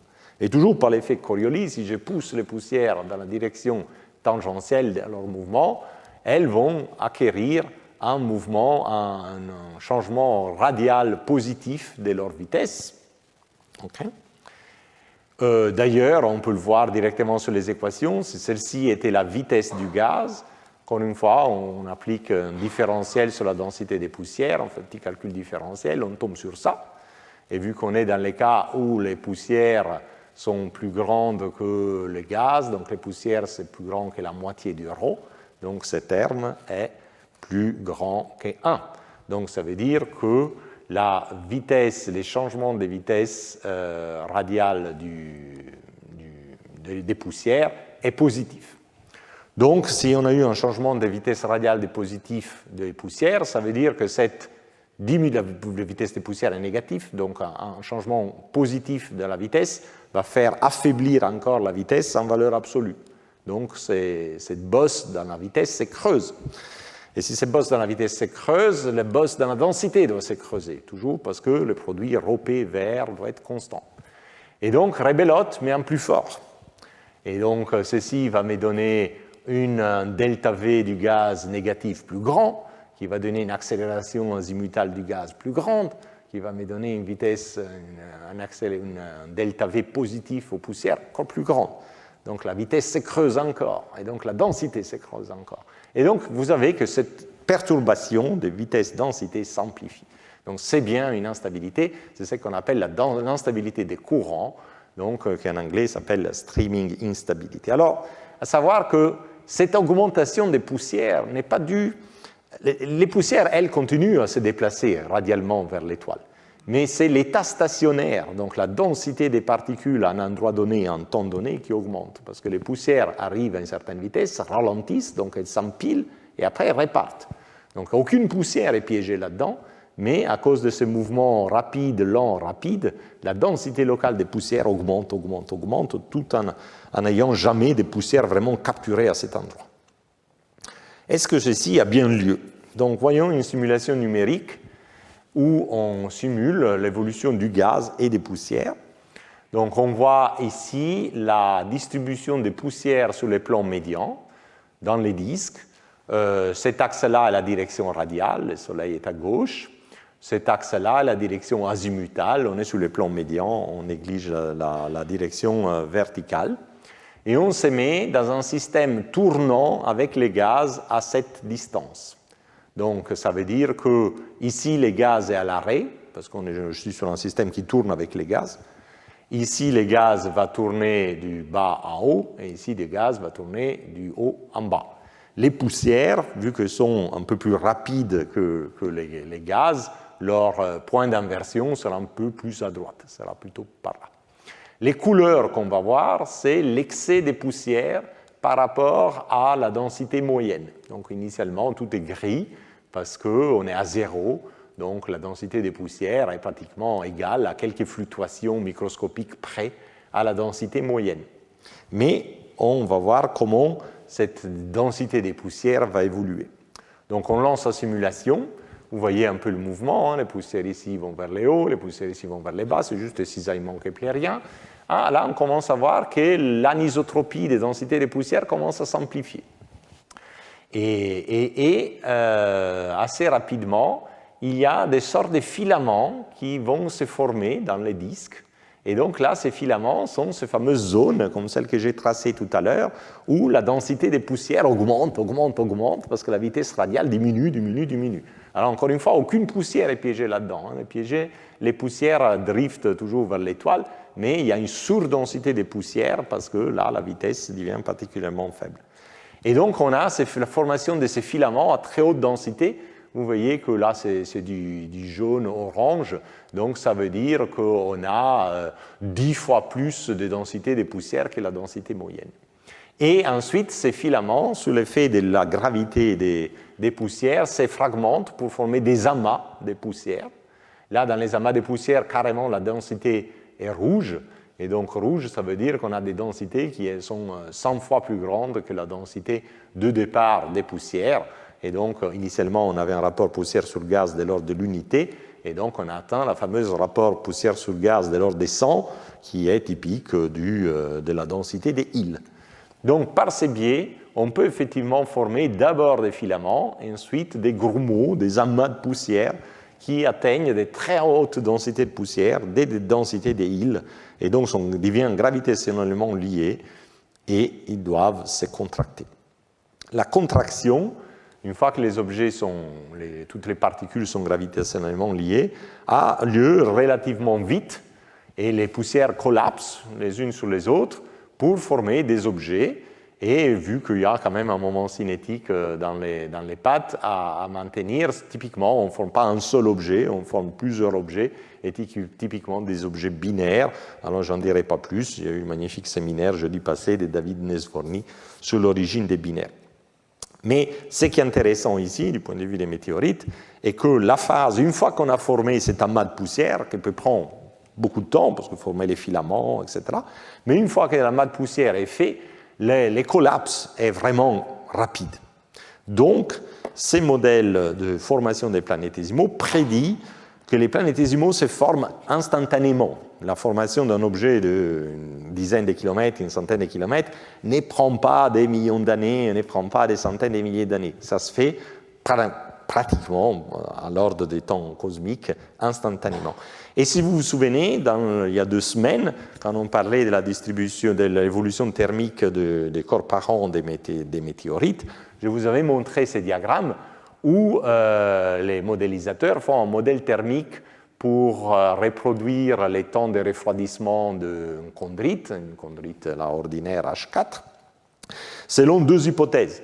Que le planétésimal s'accrète de façon instantanée à 1,85 million d'années, ou que le planétésimal s'accrète doucement, parce qu'a priori on ne sait pas, entre 1,5 et 3,5 millions d'années. Et alors que le premier modèle marche très bien, et là les données du taux de la vitesse de refroidissement de la météorite sont parfaitement reproduites par ces modèles pour qu'on soit à une profondeur suffisante, dans l'autre cas, il n'y a rien qui marche. Toutes les courbes, quoi qu'il soit la taille du planétésimal, la profondeur de la couche, etc., on n'arrive pas du tout à expliquer la séquence de refroidissement qu'on observe dans la météorite. Et donc, les auteurs avaient conclu que les planétésimaux doivent se faire plutôt instantanément. Et c'est tout à fait ce qu'on comprend dans ces modèles d'effondrement gravitationnel dans les disques. Donc, ça, c'est plutôt bon. Évidemment, dans ce type d'effondrement, on ne peut pas faire n'importe quoi. On ne fera pas la Terre directement par effondrement gravitationnel au Jupiter. Donc la taille typique, on peut faire des calculs, des estimations, c'est le travail de Clark et Schreiber. Typiquement, les objets qu'on forme sont de l'ordre d'une centaine de kilomètres, quelques centaines de kilomètres. Et donc, les objets plus gros, par exemple Vesta, CRS, etc., c'est peut-être improbable qu'ils naissent directement d'un effondrement gravitationnel. Probablement, eux, pour se former, ont besoin de subir des collisions de planétésimaux d'une centaine de kilomètres formés par ces biais. Donc cette conclusion que la formation des planétésimaux est instantanée s'applique seulement à des planétésimaux de quelques centaines de kilomètres, et ce n'est pas dit qu'il soit tout à fait vrai si on va analyser les plus gros comme Pluton, Cérès, Vesta, etc. Il y a un autre indicateur que les météorites nous donnent, que cette vision de l'effondrement gravitationnel est plutôt correcte. Donc on peut regarder, encore une fois, la distribution des contres dans une météorite. Ici, c'est une météorite CO. Et les auteurs, ici, regardent la distribution des contres dans des météorites CO des différents classes, comment on s'appelle, pétrologiques. Donc des météorites 3.0, 3.2, 3.4, 3.5, 3.7. Et ils voient que cette distribution des tailles des contres diffère. Donc les 3.0 sont des contres plus petits, et à fur et à mesure qu'on va vers 3.7, c'est des contres plus gros. Et là, on compare des résultats précédents, des études antérieures avec l'étude de ces papiers. Mais bon, c'est plutôt un accord. Il y a clairement cette séquence. Alors, qu'est-ce que ça veut dire? Si vous vous souvenez bien du cours numéro 2, ces chiffres-là indiquent les degrés d'altération thermique de la météorite.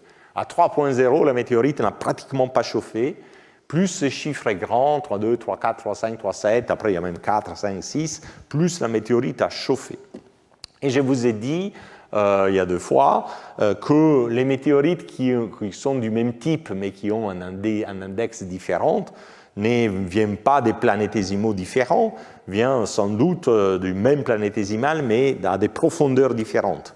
Évidemment, les météorites qui sont extraits des plus grandes profondeurs ont chauffé davantage que les météorites qui ont été extraits plus près de la surface, où ils sont restés plus froides. Et je vous avais même montré un modèle thermique en comparant une H4 et une H6, que c'était exactement le même modèle thermique. La seule chose qui changeait pour fitter les données, c'était justement la profondeur de la couche à partir de laquelle on extrayait la météorite. Donc, ce que ça veut dire, si on interprète bien, si on interprète juste, est que les météorites qui viennent des types 3.0 viennent plutôt de près de la surface du corps parent, et les météorites du type 3.7 viennent de plus en profondeur dans les corps parents. Et donc, ça devient intéressant, parce que ça veut dire que les corps parents ont fait des contres qui sont plus grands en profondeur et plus petites en surface. Ce type d'étude a été confirmé quelques années plus tard en regardant une autre météorite, c'est la météorite CM, donc ça, c'est les données pour la météorite CO là, et qui montre la taille des contres en fonction des types, des 3 à 4. Donc la taille des contres augmente avec les types, donc avec la profondeur. Ici, on regarde une météorite CM. Une météorite CM est pleine avec beaucoup d'eau, et donc plus elle a chauffé, plus il y a de l'altération aqueuse. Et là, les météorites se classent en fonction de leur altération aqueuse, de partant de 3, pas d'altération aqueuse, pour descendre à 1, beaucoup d'altération aqueuse. Donc en 2.2 a eu plus d'altération qu'en 2.8. Donc en principe, il a chauffé davantage. Et là, les auteurs trouvent, pareil, qu'en 2.8, qui n'a pas chauffé beaucoup, a des contres plus petits qu'en 2.2, qui a chauffé davantage. Et donc là, pareil, là, ce devrait être des contres qui sont extraits du corps parent, plus de profondeur que ceux-là qui sont extraits plus de la surface. Donc, tout ça semble bien suggérer que la taille des contres semble augmenter avec la profondeur dans les corps parents. Et ça, c'est tout à fait un accord. On sait qu'on s'attend dans l'effondrement, parce que quand il y a l'effondrement, évidemment, on est encore dans les gaz, donc il y a encore une friction gazeuse. Et donc, c'est comme la chute du marteau et de la plume, même si Galilée arrivait à le faire chuter à la même vitesse dans son expérience des pensées. Si vous montez sur la tour de Pise et vous faites tomber un marteau et une plume, ben c'est le marteau qui arrive d'abord. Hein. Donc, c'est pareil, dans l'effondrement gravitationnel, les gros contres arrivent avant les petits contres sur l'objet. Et donc, toute cette stratification avec la profondeur est qualitativement ce qu'on s'attend de ce type d'effondrement. Donc, je dirais 2 bons arguments pour penser qu'on est sur la bonne voie. On comprend. Alors, quelles sont les conditions pour avoir les déclenchements de l'instabilité des courants? Alors, dans la théorie, bon, je vous l'ai fait l'exemple en partant d'une densité de particules plus grande que la densité du gaz au-dessus des 1. Ça dépend en fait du nombre de Stokes, et cette étude a montré donc qu'en fonction du nombre de Stokes des particules, Si le nombre de Stokes est petit, effectivement, il faut avoir au départ un rapport densité des particules sur les gaz plus grand que 1. Si le Stokes est grand, de l'ordre de 10-1 ou 0, on peut être un peu plus bas que 1. Ce n'est pas très petit, hein, minimum c'est 0,04. Voilà. Mais, OK. Et les couleurs, donc là, les plus... Pardon, je vais mal expliquer. Donc ça, c'est un diagramme qui résume toute une série d'expériences numériques où on fait des simulations comme celle de l'animation que je vous ai montrée tout à l'heure, de l'instabilité courant. Et quand il y a un plus, ça veut dire que l'instabilité du courant a marché, on a formé des amas autogravitants. Quand c'est une croix diagonale, celle-ci, ça veut dire que ça n'a pas marché, on n'est pas arrivé à faire un amas autogravitant. Donc, pour les petits nombres de Stokes, il faut effectivement avoir un rapport densité des poussières sur densité du gaz clairement plus grand qu'1, moins 3,5. À fur et à mesure que Stokes est plus grand, ce rapport peut diminuer et même être un tout petit peu plus petit que 1. Les couleurs, là, de ces courbes qui lient les succès entre eux, correspondent au rapport entre les colonnes verticales des densités. Donc, en fait, c'est le vrai rapport entre la masse des poussières et la masse du gaz existante. Après, les poussières sont plus sédimentées, donc les rapports des densités sur les plans médians est plus grand. Mais ça, c'est vraiment les rapports entre la masse totale des poussières et la masse totale du gaz. Et vous voyez que là, bon, vous avez des couleurs vert foncé qui correspondent à des valeurs un peu plus petites qu'1%. Et ça, c'est pourquoi on se fixe sur 1%, parce que, comme je disais, étant donné la métallicité solaire, on s'attend que dans les disques initiales, sans que les tripoter, les rapports entre la masse totale des poussières et la masse totale du gaz devraient être 1%. Donc, si c'est moins, c'est bon, ça devrait l'avoir dans les disques. Si c'est plus, en principe, ces rapports-là n'existaient pas dans les disques. Donc, on peut avoir des rapports plus petits qu'1%, mais deux choses. Il faut avoir un nombre de Stokes vraiment déjà plutôt grand, de l'ordre de 10-1. Alors, je vous ai dit, le nombre de Stokes c'est plutôt 10-3, 10-2, donc là, ça va plutôt dans les verts, donc on a plutôt besoin de quelques pourcents. Et en plus, dans cette expérience, il y a zéro turbulence. La seule turbulence qui s'est créée vient de la sédimentation, de l'instabilité courante elle-même, donc c'est les conditions les plus favorables possibles. Si on y met un tout petit peu de turbulence, les choses changent.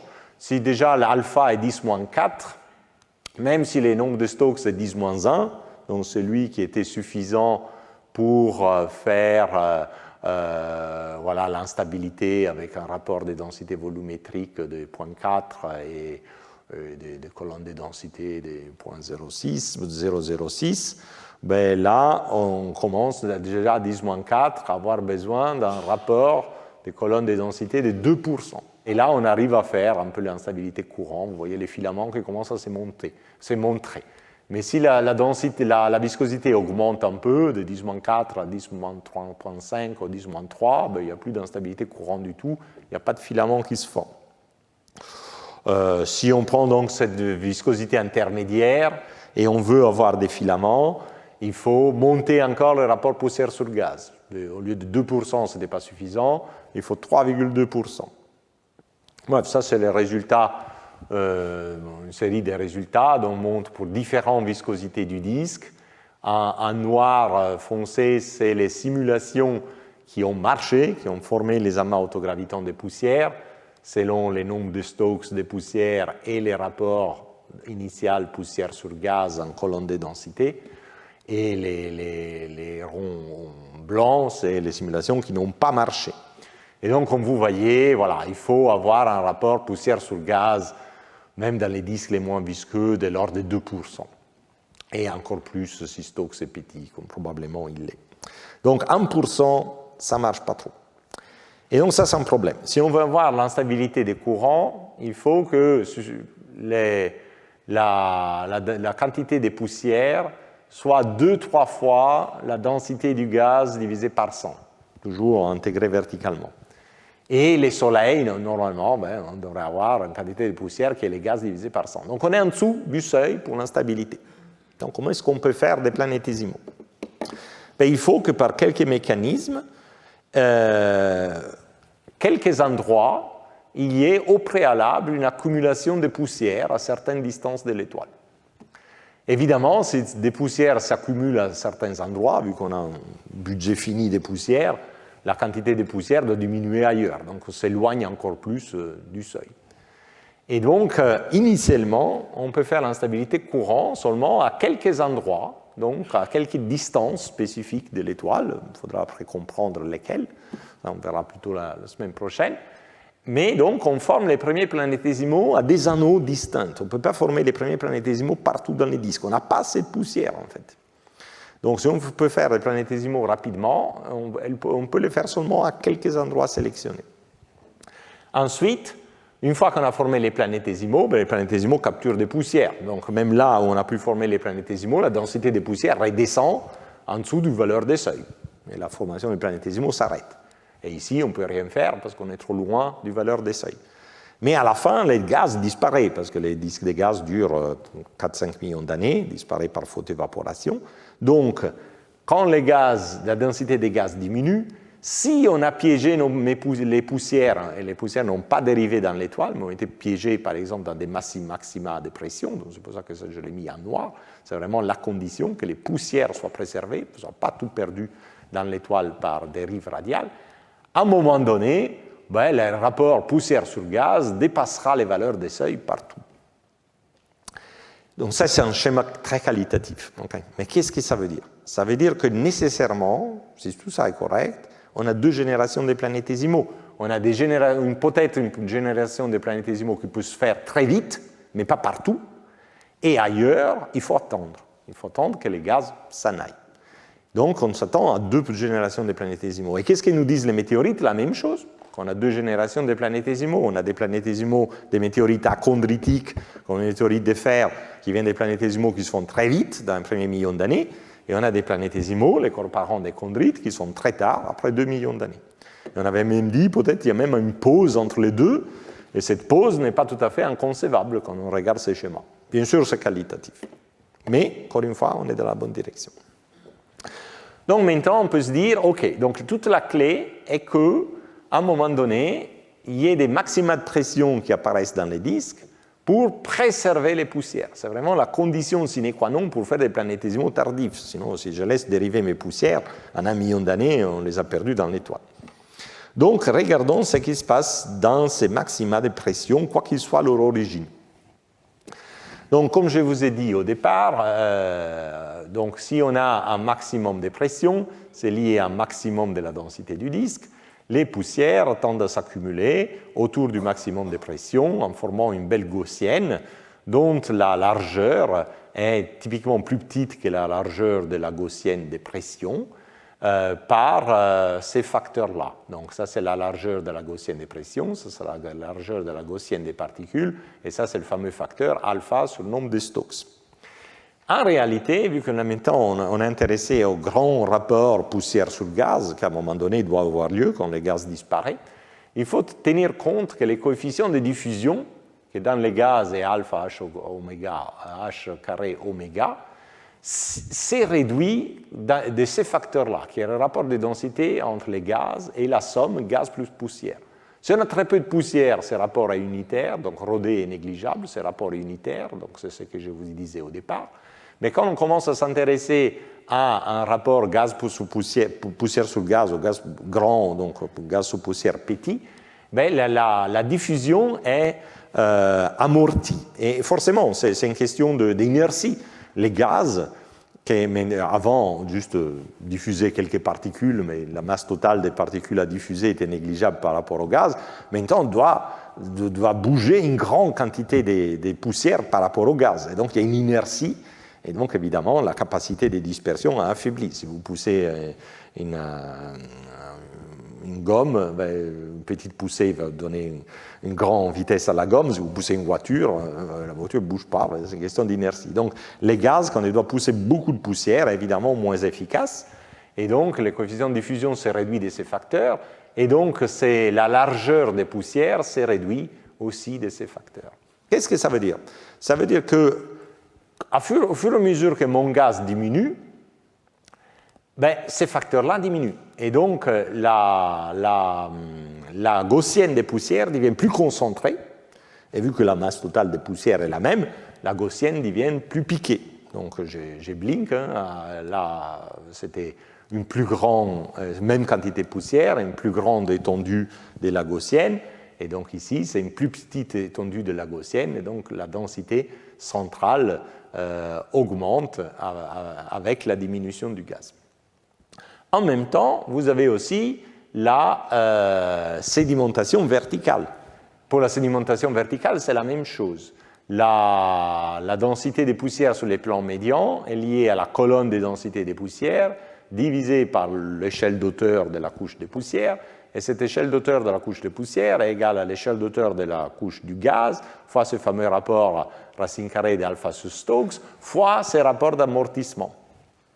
Et donc, quand ces rapports deviennent grands, les poussières peuvent sédimenter davantage. Et donc, je l'ai représenté ici, donc la distribution des poussières sur les plans médians.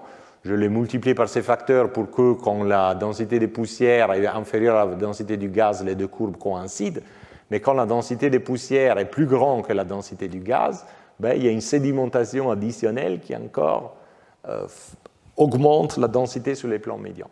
Donc tout ça, on comprend qualitativement, fait diverger la densité des poussières sur les plans médians, conduisant tôt ou tard à l'instabilité gravitationnelle à fur et à mesure que le gaz disparaît, parce que ces rapports-là deviennent de plus en plus petits. Donc là, on s'attend donc qu'à un moment donné, à la disparition du gaz, on puisse avoir une densité suffisamment grande pour créer l'effondrement gravitationnel. En réalité, il y a une dynamique qui est tout à fait intéressante dans un maximum de pression et qui n'est pas triviale. Donc, c'est des travaux qui commencent à peine. Donc, le premier article publié sur le sujet est celui-là. Donc, c'est des simulations à 2 dimensions. Donc, on néglige la distribution verticale dans les disques. Vous direz, bon, c'est pas très réaliste, ça l'est pas. C'est que les auteurs montrent, donc là, c'est la simulation à différents temps, la distance radiale, la distance azimutale, et les couleurs montrent la densité des poussières. Donc, si le maximum de pression dans les gaz est très abrupt, ce qui se passe, c'est qu'il se forme un vortex dans les gaz, et ce vortex dans les gaz capture toutes les poussières. Et donc là, on peut avoir encore une densité des poussières accrue, parce qu'au lieu d'avoir les poussières distribuées sur un anneau, elles tombent tous au même endroit. Alors, on voit parfois des choses comme ça, hein, parce que dans les disques extrasolaires, parfois on voit des croissants de poussière qu'on interprète comme des poussières capturées dans un vortex. Mais en général, ils sont rares.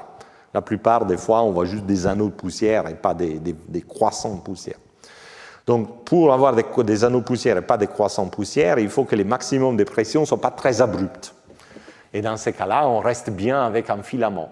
Mais un filament qui va être travaillé par les différentes instabilités hydrodynamiques. Et donc, initialement bien droit, il devient tordu, et puis forme quand même des petits grumeaux, donc où la densité des poussières est plus grande que la densité moyenne. Et donc ça pourrait être aussi un mécanisme pour atteindre dans des maximums de pression la fameuse instabilité, la densité des îles, avant de devoir dissiper trop de gaz. Mais ce sont des résultats en 2 dimensions. Alors, la dimension verticale est très importante parce que les poussières et les gaz ont des échelles d'auteur différentes. Donc, avec ma collaboratrice Elena Lega et ma nouvelle doctorante Maya Tattarelli, on a décidé de faire cette étude en 3 dimensions. Et 3 dimensions, c'est assez différent. Et on trouve que si les disques sont un peu visqueux, même pas trop, avec un alpha 10-4, il n'y a rien qui se passe. Disons, il y a la densité de la poussière, évidemment, on sédimente sur les plans médians, on sédimente autour du maximum de pression, mais il n'y a pas ces instabilités qui créent des vortex, des clombes, etc. Et ceci est dû au fait que les poussières perturbent les plans médians, mais ne perturbent pas du tout les couches au-dessus. Parce que les couches au-dessus, c'est du gaz pur, toutes les poussières ont sédimenté sur les plans médians. Mais les couches du gaz au-dessus communiquent avec les couches du gaz en dessous par viscosité, et donc stabilisent les instabilités qui voudraient se développer sur les plans médians, comme ici, par le fait que le gaz est lié au gaz à haute Z, qui lui, il n'est pas perturbé du tout. Et donc, l'instabilité est complètement annulée. Et on reste avec un filament des densités, des poussières, voilà, qui peut être plus ou moins dense. Si la viscosité est moindre, donc on passe à des viscosités inférieures à 10-5, ça devient intéressant. D'un maximum de pression, on en forme par exemple 2, et si on injecte davantage de poussière, on peut même former toute une série. En fait, c'est l'arrivée des poussières qui perturbe un peu la densité du gaz. Et vu que le gaz est quasi à l'arrêt, quasi keplérien, parce qu'on est sur un maximum de pression, il ne suffit pas grand-chose pour, au lieu d'avoir un seul point où l'état est 0, en avoir 2, en avoir 3, en avoir 4, etc. Donc, la différence entre ici et ici, c'est qu'ici, on a mis plus de poussière que là. Et comme vous voyez, en mettant plus de poussière, la densité locale n'a pas vraiment augmenté. Les couleurs, sa densité locale, l'échelle est presque la même. Donc là, on a à peu près la même densité locale qu'ici, quoi.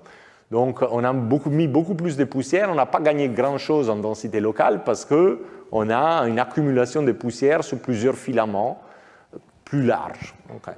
Donc, ce n'est pas comme ça qu'on peut espérer de faire vraiment des planétésimaux, parce que la densité locale n'augmente pas beaucoup. Par contre, vous voyez que ces anneaux de poussière ne sont plus très très fins, mais ils se multiplient. Et donc, imaginez de les regarder avec un télescope, un radiotélescope à faible résolution. Qu'est-ce que vous voyez? Vous voyez un anneau de poussière plutôt large, plus ou moins, selon la quantité de poussière, et alors qu'il est très très fin.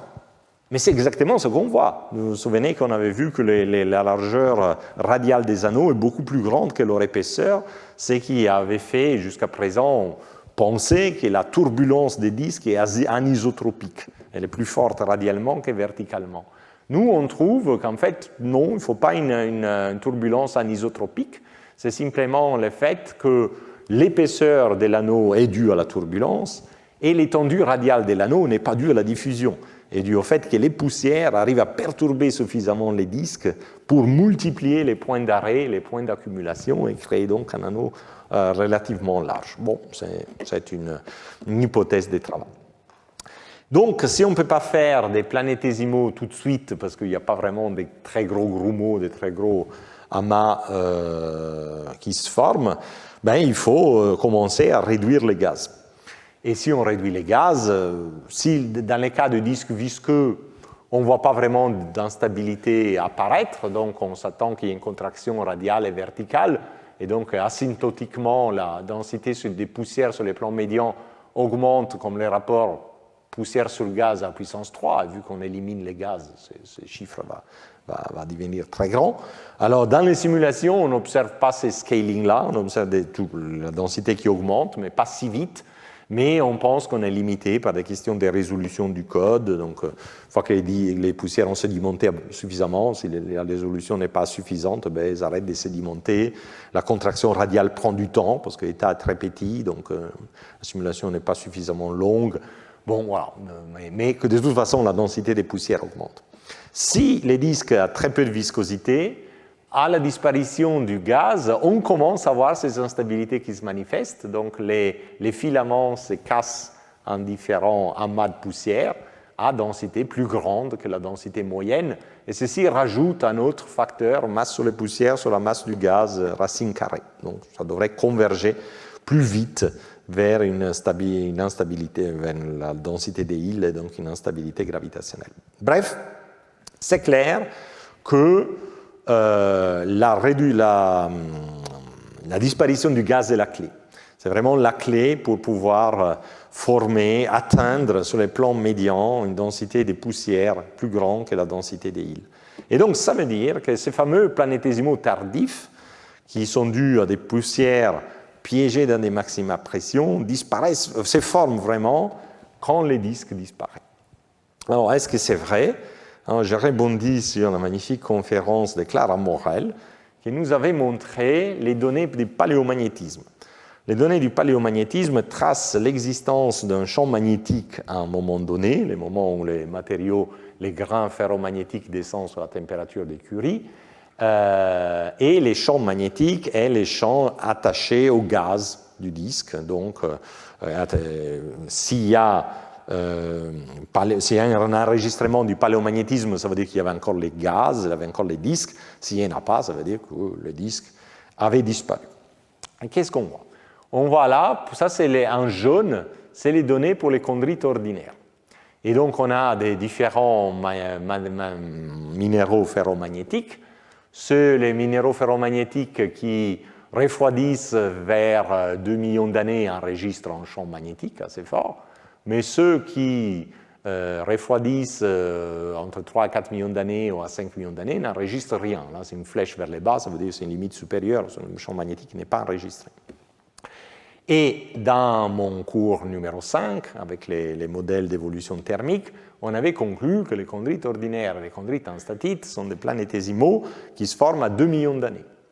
Donc à 2 millions d'années, il y a bien les disques, mais tout de suite après, les disques, il n'y en a plus. Et ça, c'est dans la partie interne où se forment ces objets non carbonés. Pour les objets carbonés, ils se forment plus loin, c'est pour ça que c'est les données mauves et marron. C'est pour ça que Clara a mis des distances plus grandes. Enfin, on ne sait pas bien où est-ce qu'ils se forment ces objets, plus ou moins dans la région des planètes géantes, donc c'est plutôt des chiffres indicatifs, mais bon, c'est plus loin.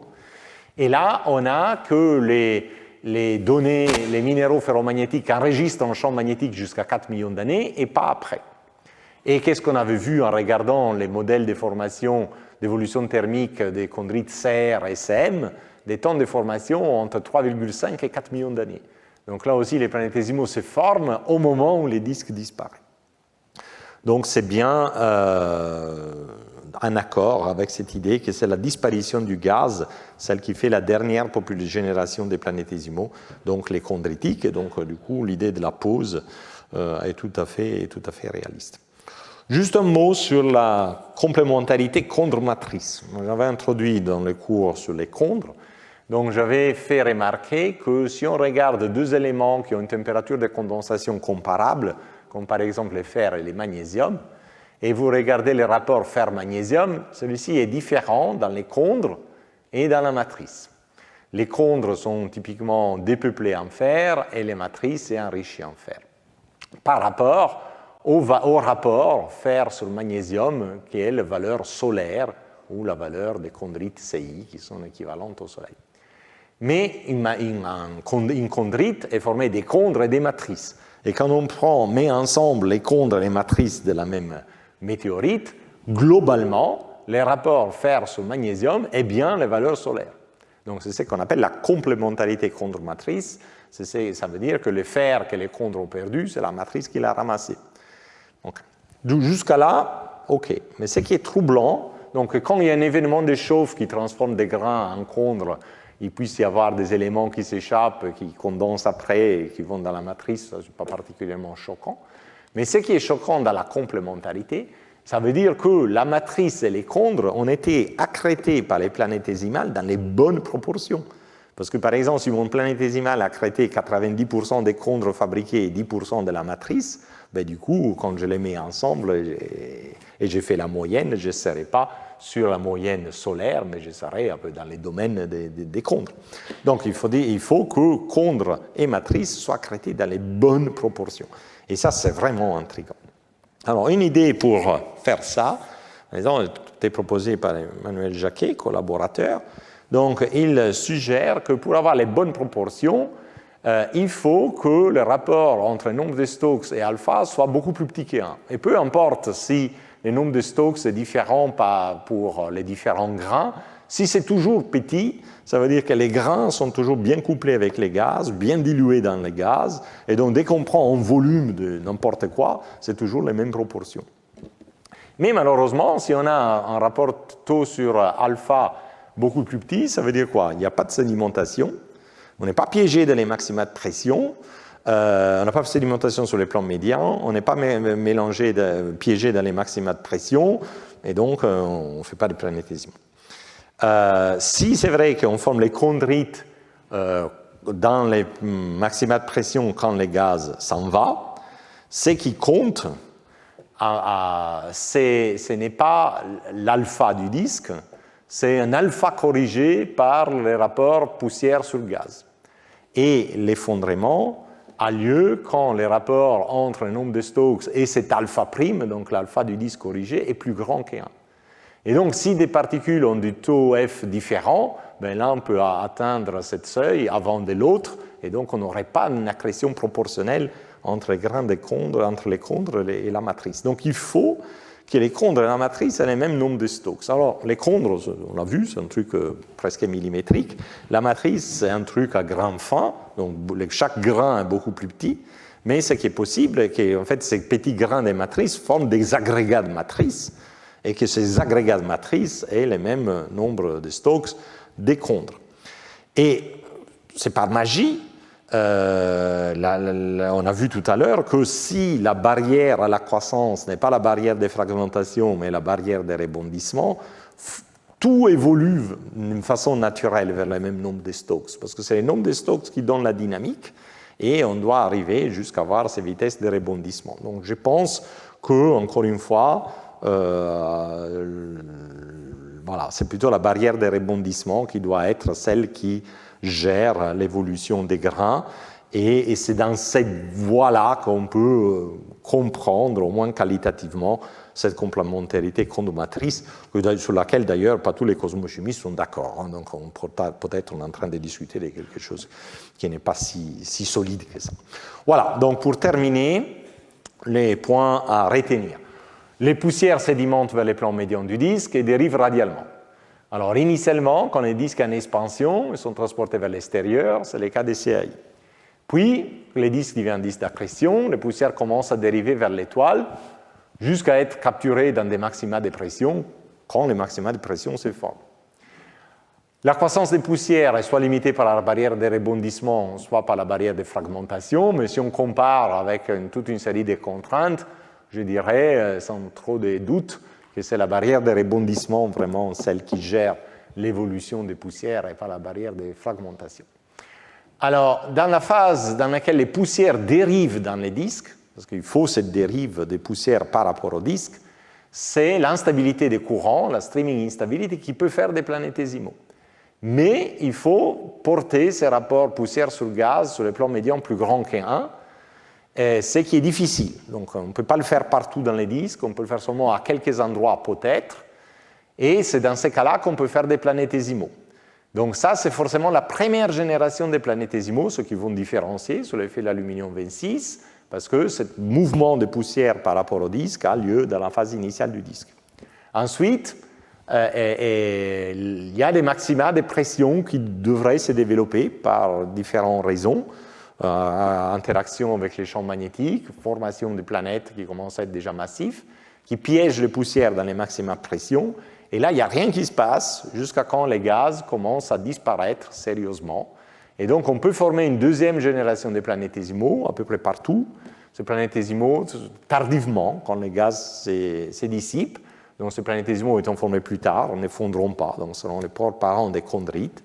Et ceci sujet à un bon accord avec les données qui montrent que l'âge des corps parents des chondrites et la fin du disque comme tracé par les paléomagnétismes, en fait, coïncident assez bien. Et donc, avant de vous laisser, juste un point d'annonce, 2 points d'annonce. La semaine prochaine, malheureusement, à nouveau, la salle n'est pas disponible. Donc, les cours seront les mardis, pas le mercredi, et à 5 heures, pas à 16h45. Ce sera un cours à 2 mains. Même pas cours séminaire, c'est un cours donné ensemble avec mon collègue de l'IPG, Sébastien Charnoz. Et demain, il y aura le deuxième séminaire de mon professeur invité, David Nesborny. Et si vous voulez tout savoir sur l'origine et l'évolution des comètes, donc rendez-vous demain à la salle 2 à 10h30. Et ça sera en anglais. Donc, merci beaucoup. Et comme je dis, je reste là pour vos questions.